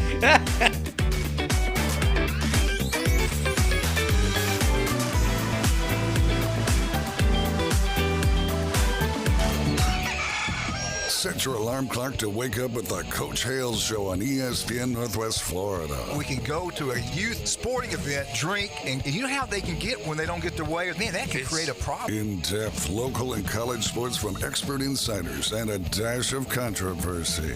The day and age we live in with parents going crazy, getting in fights. I don't see alcohol making that any better.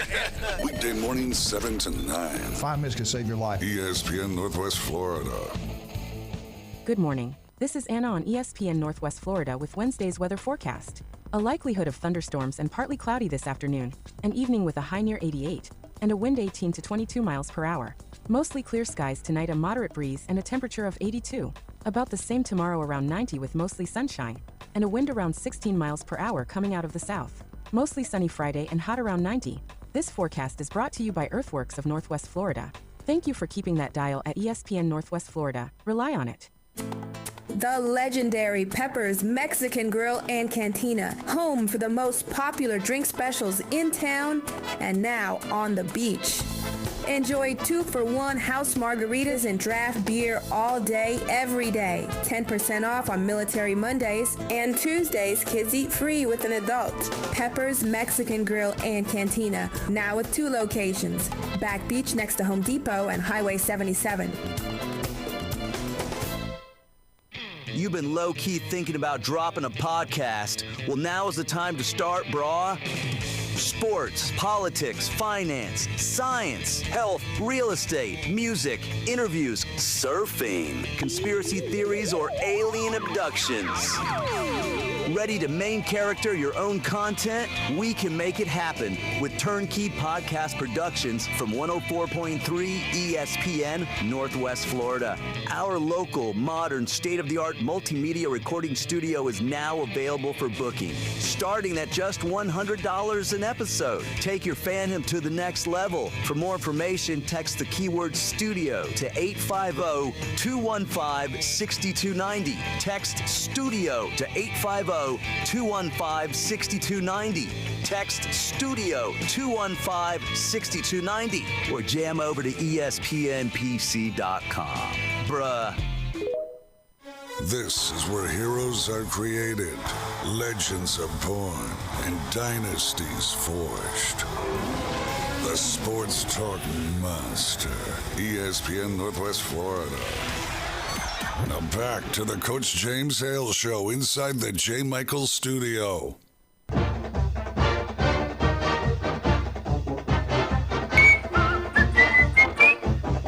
Wake up. Whoa!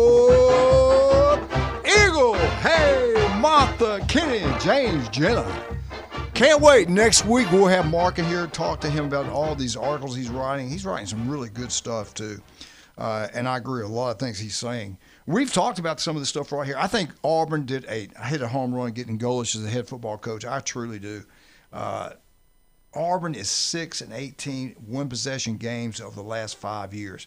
Brian Horace and Hugh Freeze just couldn't get it done. One possession, man, you win half those games right there. You got guys still coaching at Auburn. Mm-hmm. Golish is going to take over, and that he is going to turn those losses into wins. I truly believe that. 16 wins, 18 losses in the last 5 years. Close games, one possession games. That's crazy. SEC Media Days, Auburn keeping and I love listening to the coach. I love listening to players, what they had to say. I'm impressed with him. Now, the SEC media guys all down there in Radio Row, they're all on board with Auburn. They think it was a home run hit hiring Golish as the head football coach. Mark wrote an article saying he agrees 100% with all the guys that this guy, it was a home run hit.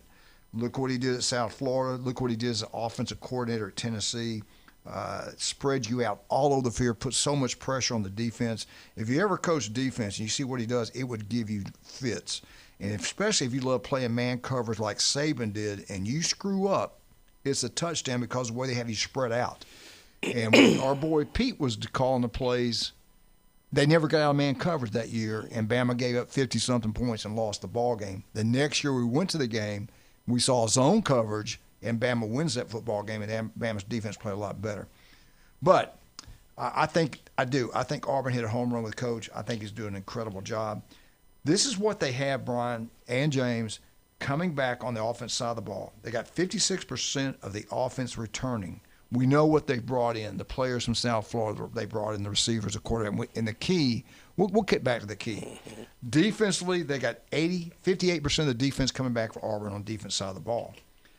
One of the big deals that they did, one of the biggest things he did, the players talked about it, we talked about it when they did it, keeping their defensive coordinator. He was the interim head coach, did a pretty good job. Yeah, maybe. The players love him. He kept a couple guys there that were thinking about leaving when he stayed. That one of them said when I knew Coach was staying, I'm with him. I'm with him 100%. I do think it was a good move they kept him.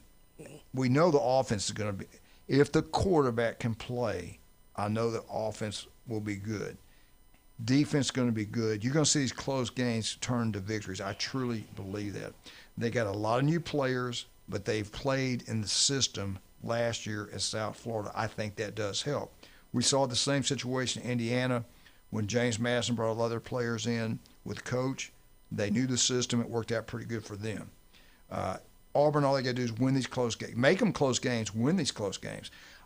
The quarterback has to have a good year. I remember we were talking about that A-Day game, and I saw some Auburn fans say, man, he didn't do anything. He only threw the ball, I think, maybe 6, 7 times, maybe 9 in the game. Don't panic. This guy had 7 straight games, which might be a record, 7 straight games where he passed for 200-plus yards and rushed for 80-plus yards and had touchdowns in all of them. Coach had made a comment yesterday, we are going to establish the running game. Auburn's going to be physical. They always have been on defense. They've always been physical in the kicking game. They're going to establish the running game, which I think Hugh Freeze screwed up big time last year. If they can do that, that takes pressure off the quarterback. Play action pass, let him make big plays, run the ball and throwing the ball, get the plays to playmakers, the receivers Auburn has. And they've got some pretty good ones, evidently. But here's what this quarterback has done at South Florida. He is a 64.8% passer. That's pretty good, guys. 61 touchdowns, 19 interceptions. Now here's another thing he can do: the rushing. He's a dual threat quarterback. He rushed for 2,235 yards and 31 touchdowns. I watched them play Alabama. Golish's team did not have near the players Alabama had. He gave Alabama's defense fit in Bryant Denny. He almost pulled the upset in Tampa one year. Jeremy was there in the rain, everything, with DeBoer as the head coach. But I do believe they hit a home run with the coach. I do believe this quarterback can play. Now, yeah, that wasn't DeBoer, was in Tampa. In Tampa. No, it was Nick. No, it was Nick. Because that was when he benched Milroe. You're exactly right. You're exactly right. Both those games were against Nick. Yeah. But the bottom line is, they play good competition. They played Florida. The one thing I think they'll have to get used to, and they will, I don't think it'll be an issue, week out, is the speed of the game, the physical, how physical it is in the SEC. Every week, every game is physical. Even when you play Mississippi State to Vandy or whoever, you're going to get hit, and they can run. I think that's the number one thing I had to get used to, the speed of the game in college from high school and how long the game was. I think I'm high on Auburn. I think they're going to do well.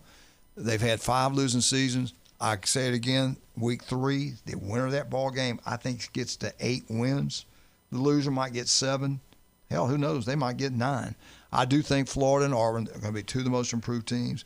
I love the hire at Auburn. You look what they're doing in recruiting. There's excitement there. You kind of feel it. What do you two think about the Auburn Tigers? Did y'all even listen to anything yesterday? Did y'all see any of it?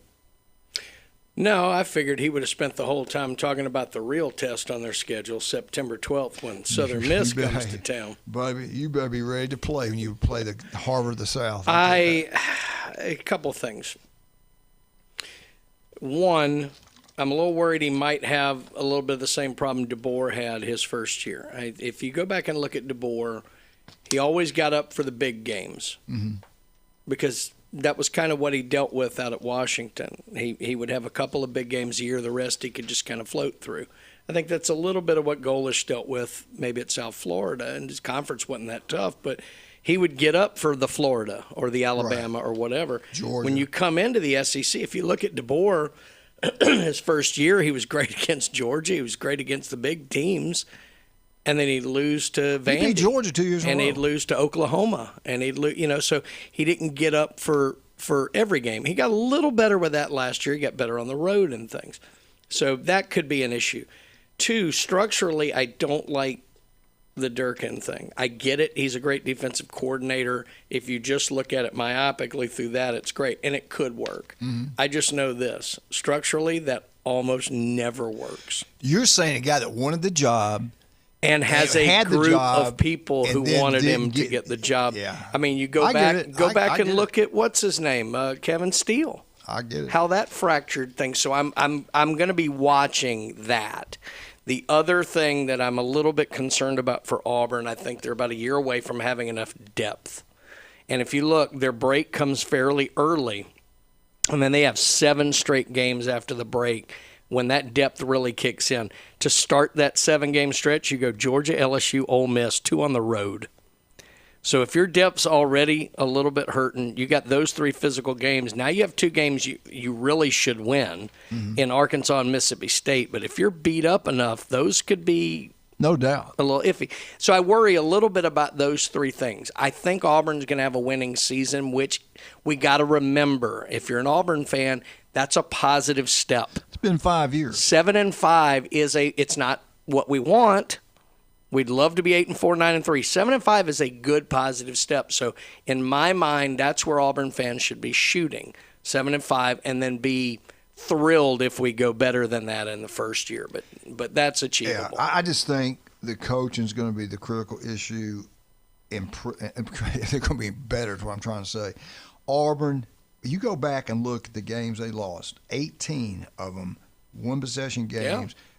Not getting the ball to one of the best running backs in the country, the play selection, the mistakes offensively. I just don't think he's going to make those kind of mistakes like Hugh Freeze did and Harsin. I really don't. If they can keep games close, he can win them. They should have been a lot better than what they've been the last 5 years. We're talking about – I just can't – in my mind, I can't comprehend Auburn going 5 years in a row without a losing season. Yeah. Doing that. That's crazy. All right, our Auburn Update has been brought to you by the wonderful people that never lose. They always win. The close games, one possession, they knock a home run. They always win. Beef O'Brady's and Lynn Haven. Pat Prano, city commissioner over there, does a great job with the city of Lynn Haven. His restaurant is second to none. You want a great meal today? Get you some 10 wings and a side over there today at Beef O'Brady's and Lynn Haven. Tell them Coach sent you. You want to watch all the professional baseball games going on this summer and whatever else is being played out there, get to Beef O'Brady's. TV's everywhere. And if you have a big birthday party or just a big party you got scheduled and you want to do it at your house, yeah, you can call Pat. Tell him how many wings you want or whatever else you want. They'll have them ready for you.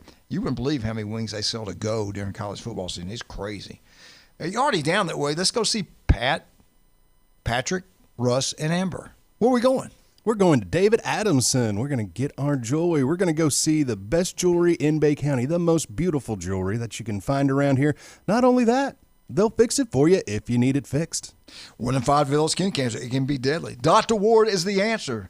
That legend will be on with us next Wednesday at 7:30. He is the best. Not even close. You're listening right now. There's an office near you. Don't forget J. Michael's Restaurant today and today only. World famous J. Michael's Spaghetti. Do you want to look better, feel better? Jason Kovalevsky can make that happen for you. Jason is incredible. Listen to him tomorrow. I got him coming in tomorrow to help me out. Also, newbies, 4 wonderful locations. John and Charlotte always give back to this community. Let's make sure we go out and support them. We'll be right back with Brian, with Patrick. What are we going to talk about? I have no idea. We'll be right back. 104.3 ESPN Northwest Florida.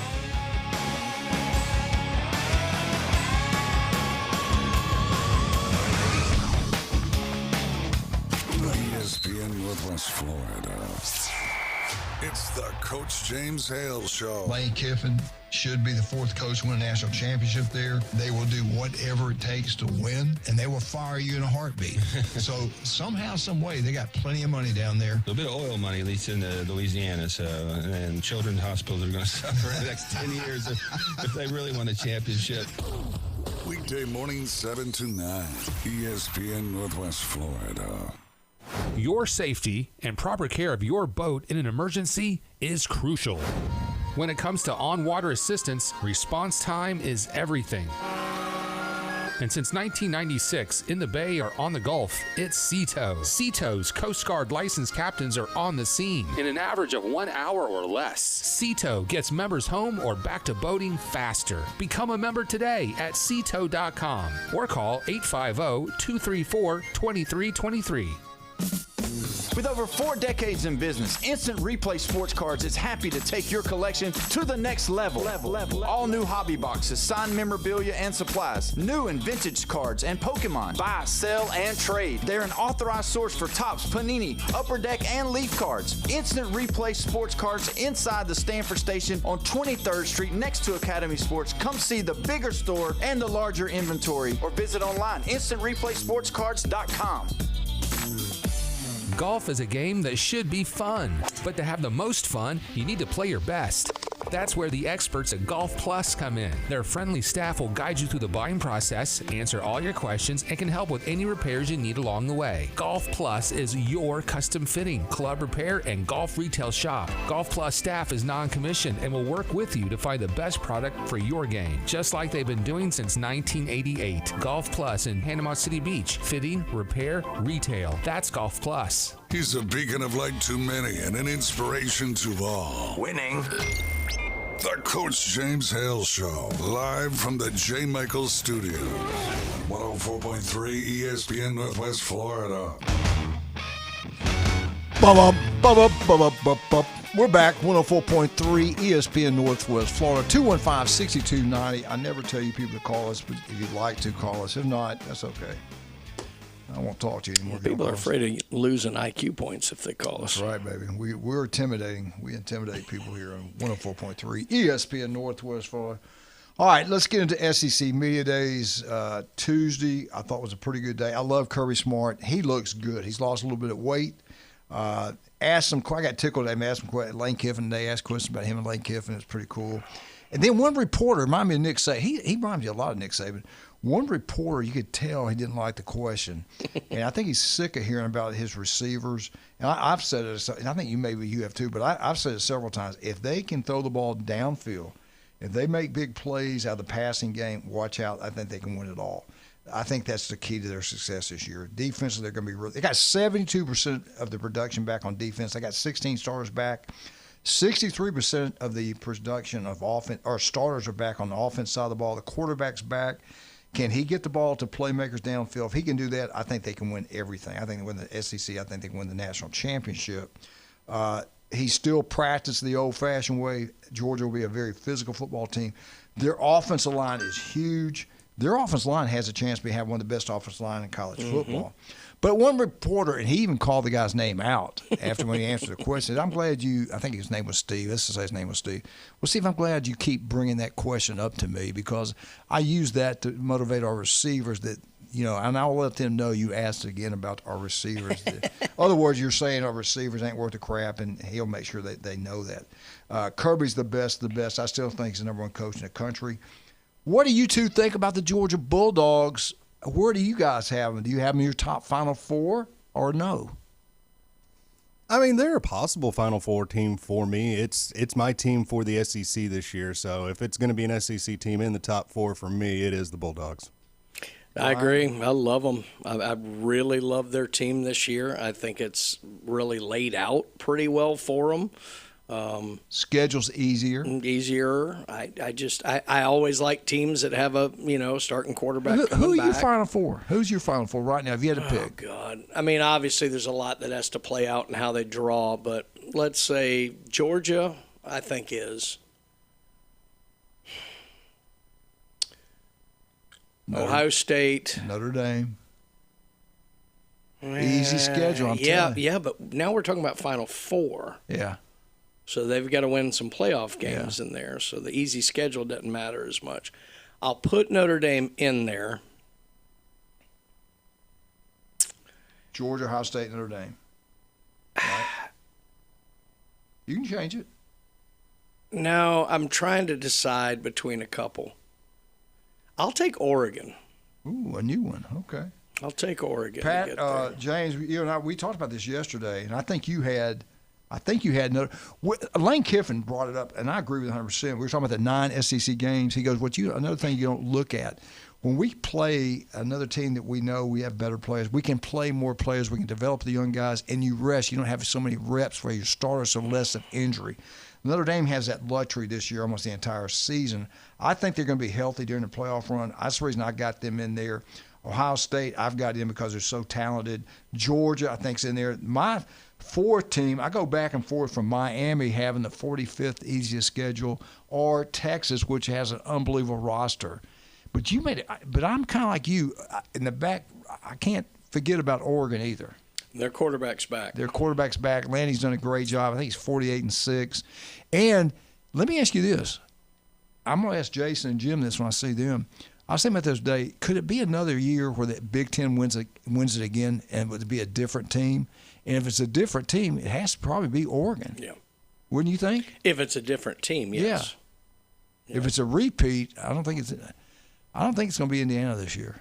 But James, I'm sorry, real quick, what are your four? Remind us. Let's see. So yesterday I had Georgia. Yes. Notre Dame. Yes. I had Miami. Okay. And then I was waffling around on a four. Texas or Ohio State? I think I had Ohio State, yeah. Yeah. We're all pretty thought. I think Miami makes the playoff, but I don't think they're nearly the team they were a year ago because they were so built on both sides of the line. Like skill position, I get it. That gets all the press, and they're good there. But the Bring line, in a new quarterback, but he can play. Yeah, but the lines, I mean, look, Mesidor and Bain were everything we were talking about. Ain't neither of them there. So that's a big thing to replace. I'm still just not 100% sold on Texas making a deep playoff run either. Is it Stark? And yes. Okay. And their schedule, I think, is a lot tougher this year. I think they're going to get a little more beat up this year. Yeah. So I think they'll still get into the playoff, but I'm not sure they make any kind of run. One game I want to watch, and I don't know why, but I'm looking forward to watching Texas and Tennessee. The true T team, the true orange team in the SEC will win. All right, let's talk about Coach Lee. I can't say that. Coach Lee, Vandy, I like him. I listened to him yesterday. Highly intelligent. Yes, a great coach, no doubt about that. But they've lost a great quarterback. I love him, hate him, whatever he is. He could win. He did incredible things there. 38% of the production back, or 38% of the offense is back at Vandy. Defensively, 49% is back. But what I love, he talked about what he's getting into those kids' head is that we're going to do it every year. We're going to be physical. We're going to do things a certain way. We're going to be good every single year. We're going to compete. It's not a one and done year, what we did this year. We're going to build off that, so we're going to keep it going. He talks about that. He said he talks to his team about that. He talked to the medias about that. He's a very good coach. They've got good players. They got the quarterback, but he was the guy that they stole from Georgia, the 5-star, but he is are they going to put a true freshman in there? He won't do it if he's not ready. But how many true freshmen can walk in day one, first snap, and be the starting quarterback in the SEC? What's your thoughts on Vandy? I think the best thing Vandy has going for them is their first two games. They start with Austin Peay and Delaware. That gives them time for a true freshman quarterback to come in and get some reps and get a couple of games in that they should still win. Then they've got NC State coming to town. Not a great team, but better athletes. So they have a chance to start 3-0 with a new quarterback. That gives them the confidence that it wasn't just Pavia. Yeah. That'll help them because then they go Auburn, Georgia, Ole Miss, Arkansas, Kentucky. They have a late break. But to be honest, their schedule isn't brutal. They don't have Texas. They don't have Texas A&M. They don't have LSU. I mean, they could end up having a better year than I think a lot of people think. Can they get to 7? Yeah, I can see it. I think they have, to me, they have 4, well, maybe 3 just definitive losses. Then there's some up in the air games. The key games for them are going to be Tennessee, Florida, Auburn. Yeah.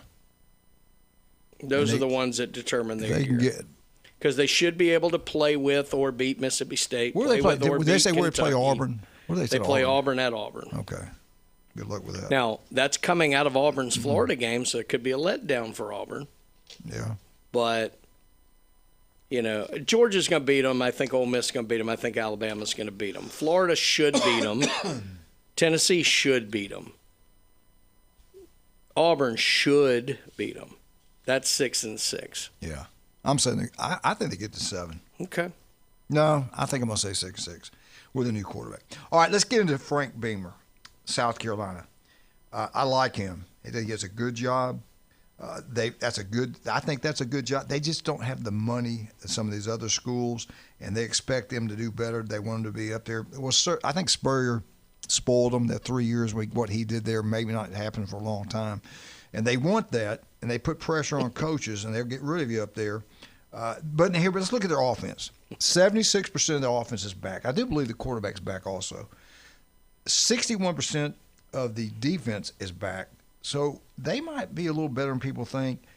I don't really know what they've brought in, to be honest with you. I haven't kept up with it as far as NIL. They got some players. They lost some players. But they did keep Sellers, and that's huge. Yeah. And did they keep the stud on the defense side of the ball? I forgot his name. I don't remember. I can't remember his name. I'm going to tell you why. I think they did. I'm going to tell you why South Carolina's going to struggle, and I'm going to tell you why they're going to move on Beamer, and I don't think they should.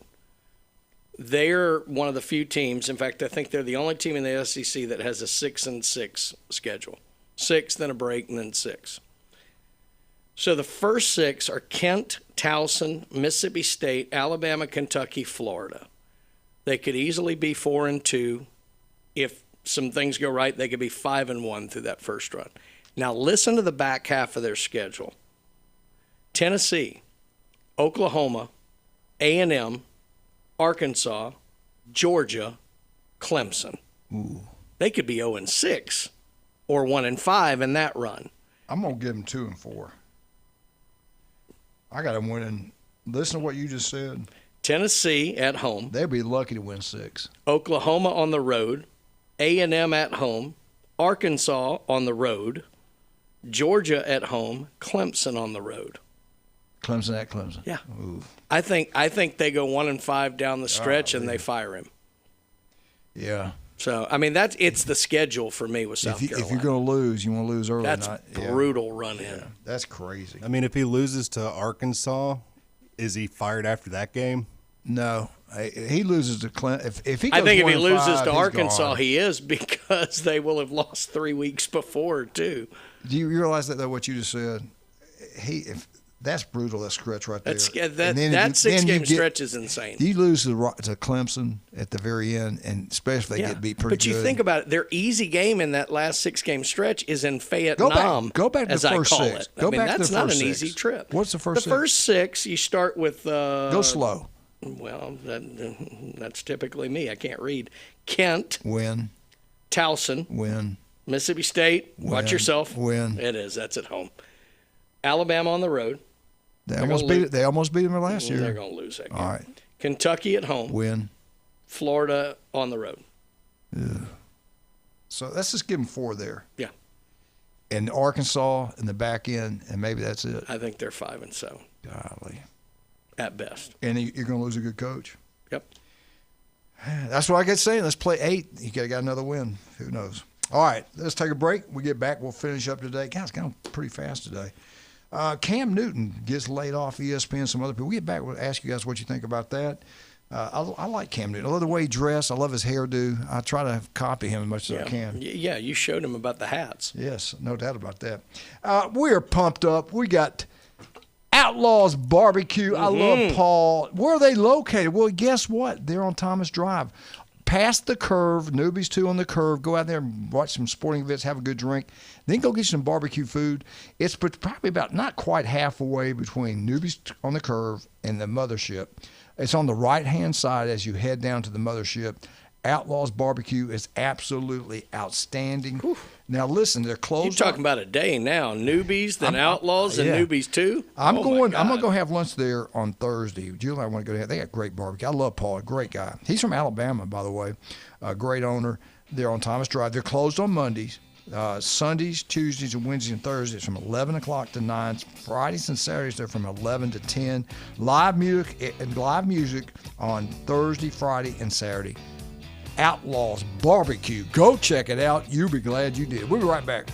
Brian. Patrick came in here and left. I don't know what happened with that. Yeah. Be right back.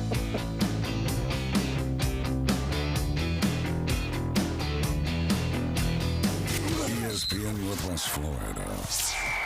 It's the Coach James Hale Show. North Carolina, Bill Belichick. Are you kidding me? Only 4-8, 2-6, no bowl game.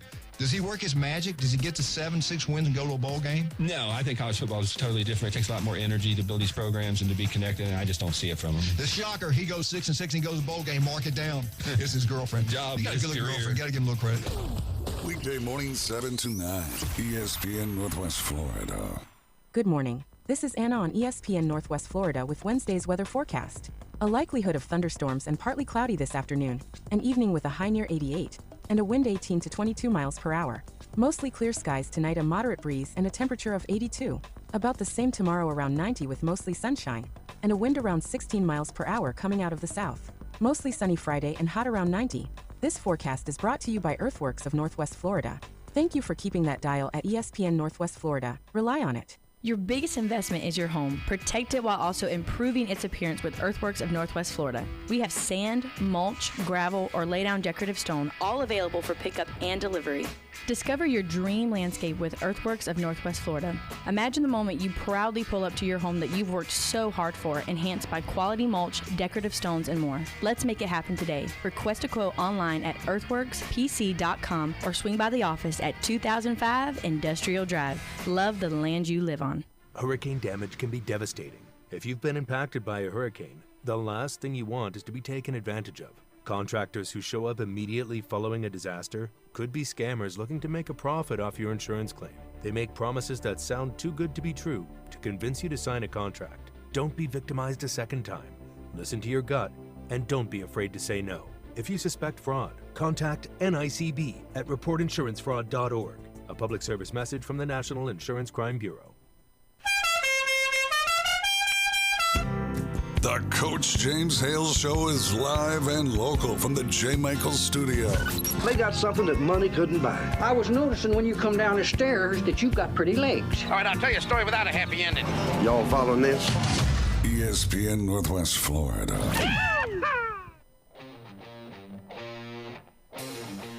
And welcome back, 104.3 ESPN Northwest Florida. Absolutely. I tell you what, the weather, they're talking about the weather. We lucked up, man. That wind shear really tore that thing. Everything's kind of the south. All the bad weather's kind of the south. As high as that water is, I thought that thing would blow up, but the wind shear saved us. Thank you, Lord. I appreciate that. We don't want to deal with any kind of storm like that.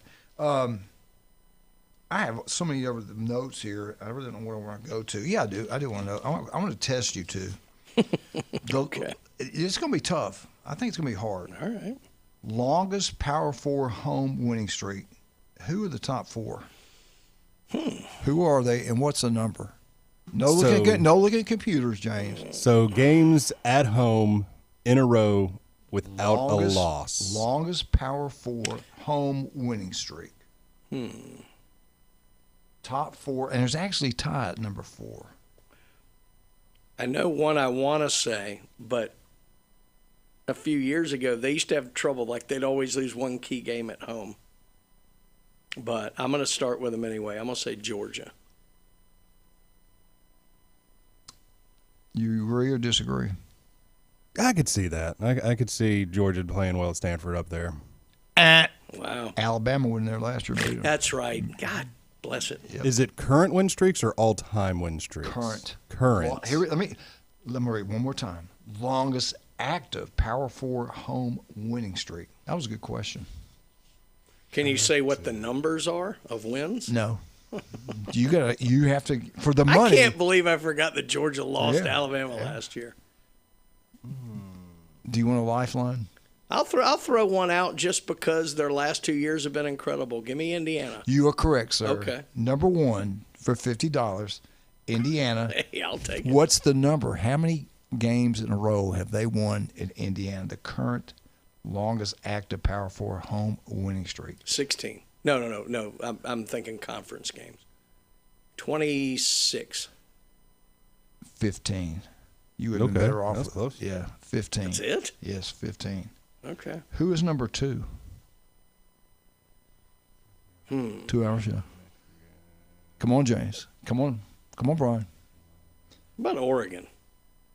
Good choice. Okay. Who beat them out there not too long ago. It was Ohio State. Somebody beat them out there.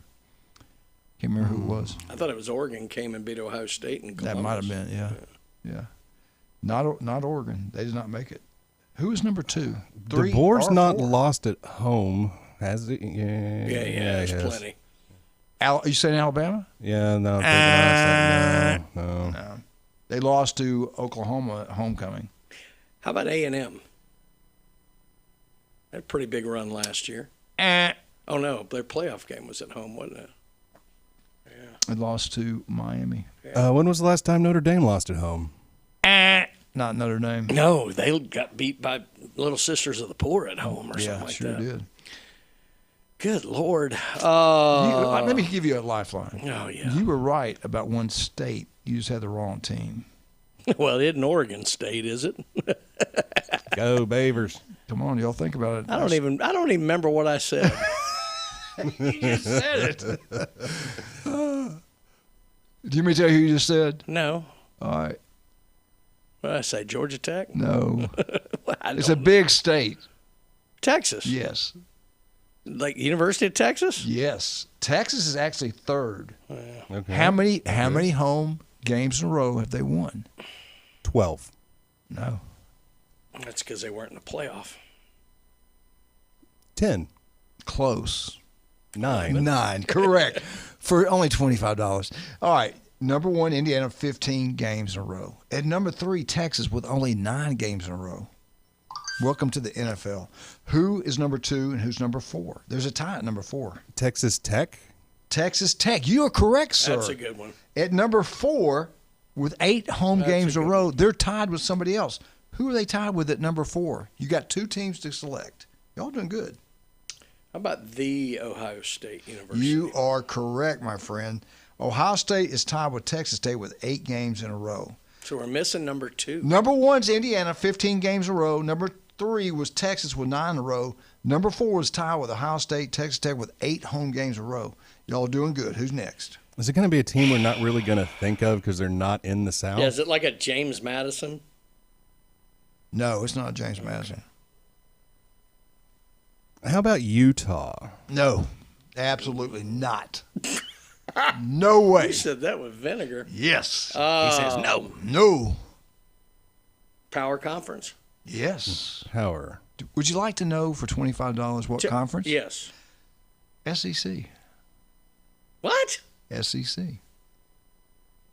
And not Jesus losing Christ, at home. Ole Miss. You got it. I couldn't believe you didn't say it before. Because I blocked that out of my memory. Number 2, Ole Miss Rebels, Lane Kiffin, 12 wins. Indiana, 15 at number 1. Ole Miss at number 2 with 12 wins. Number 3 was Texas with 9.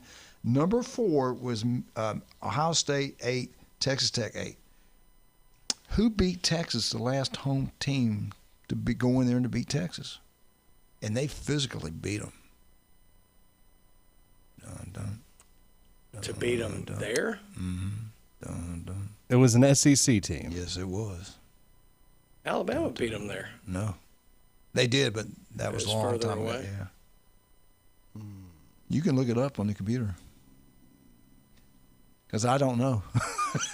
I think it's Georgia Bulldogs. All right. I think it was we'll Georgia. we'll just go with that then. I think it was Georgia. Yeah. And who was the last team to beat Ole Miss at Oxford?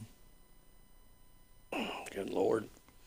No, I don't know. I don't think Alabama's played them that recently. I don't know who beat Ohio State. Let's see.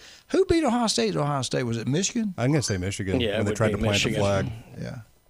I think Georgia was the last team to beat them there, to beat Ole Miss. Let's see what AI tells. No. Who was it? September 2024. Guess. You're never getting this. James might. Kentucky. Wow. How about that? Wow. That's according to AI. You know, Arnold Schwarzenegger's Skynet telling me that. 20-17, September 2024. How about that? That's crazy.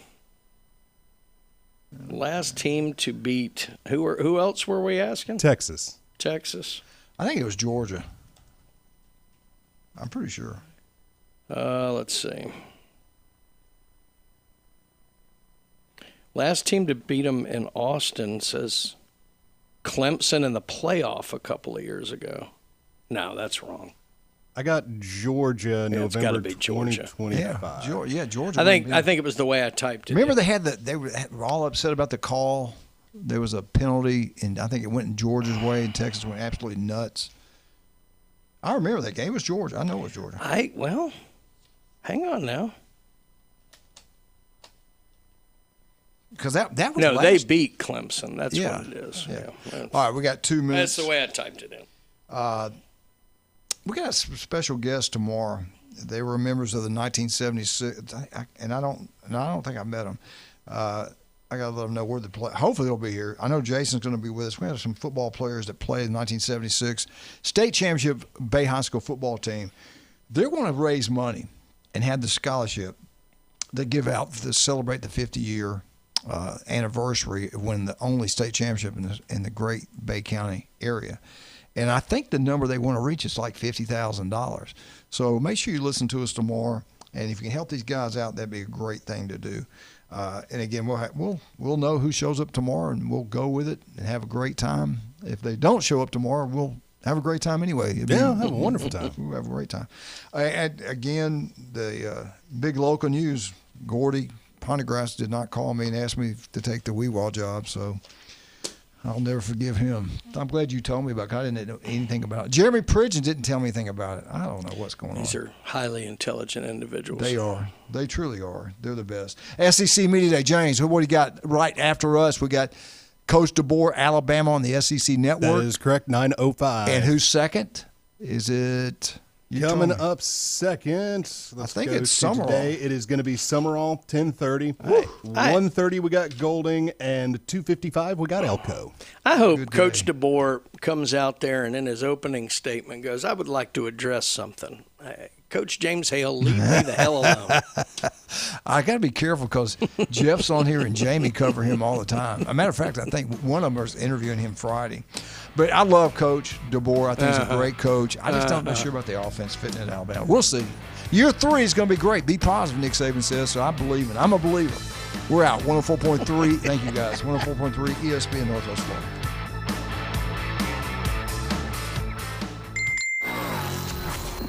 Take ESPN Northwest Florida with you everywhere you go.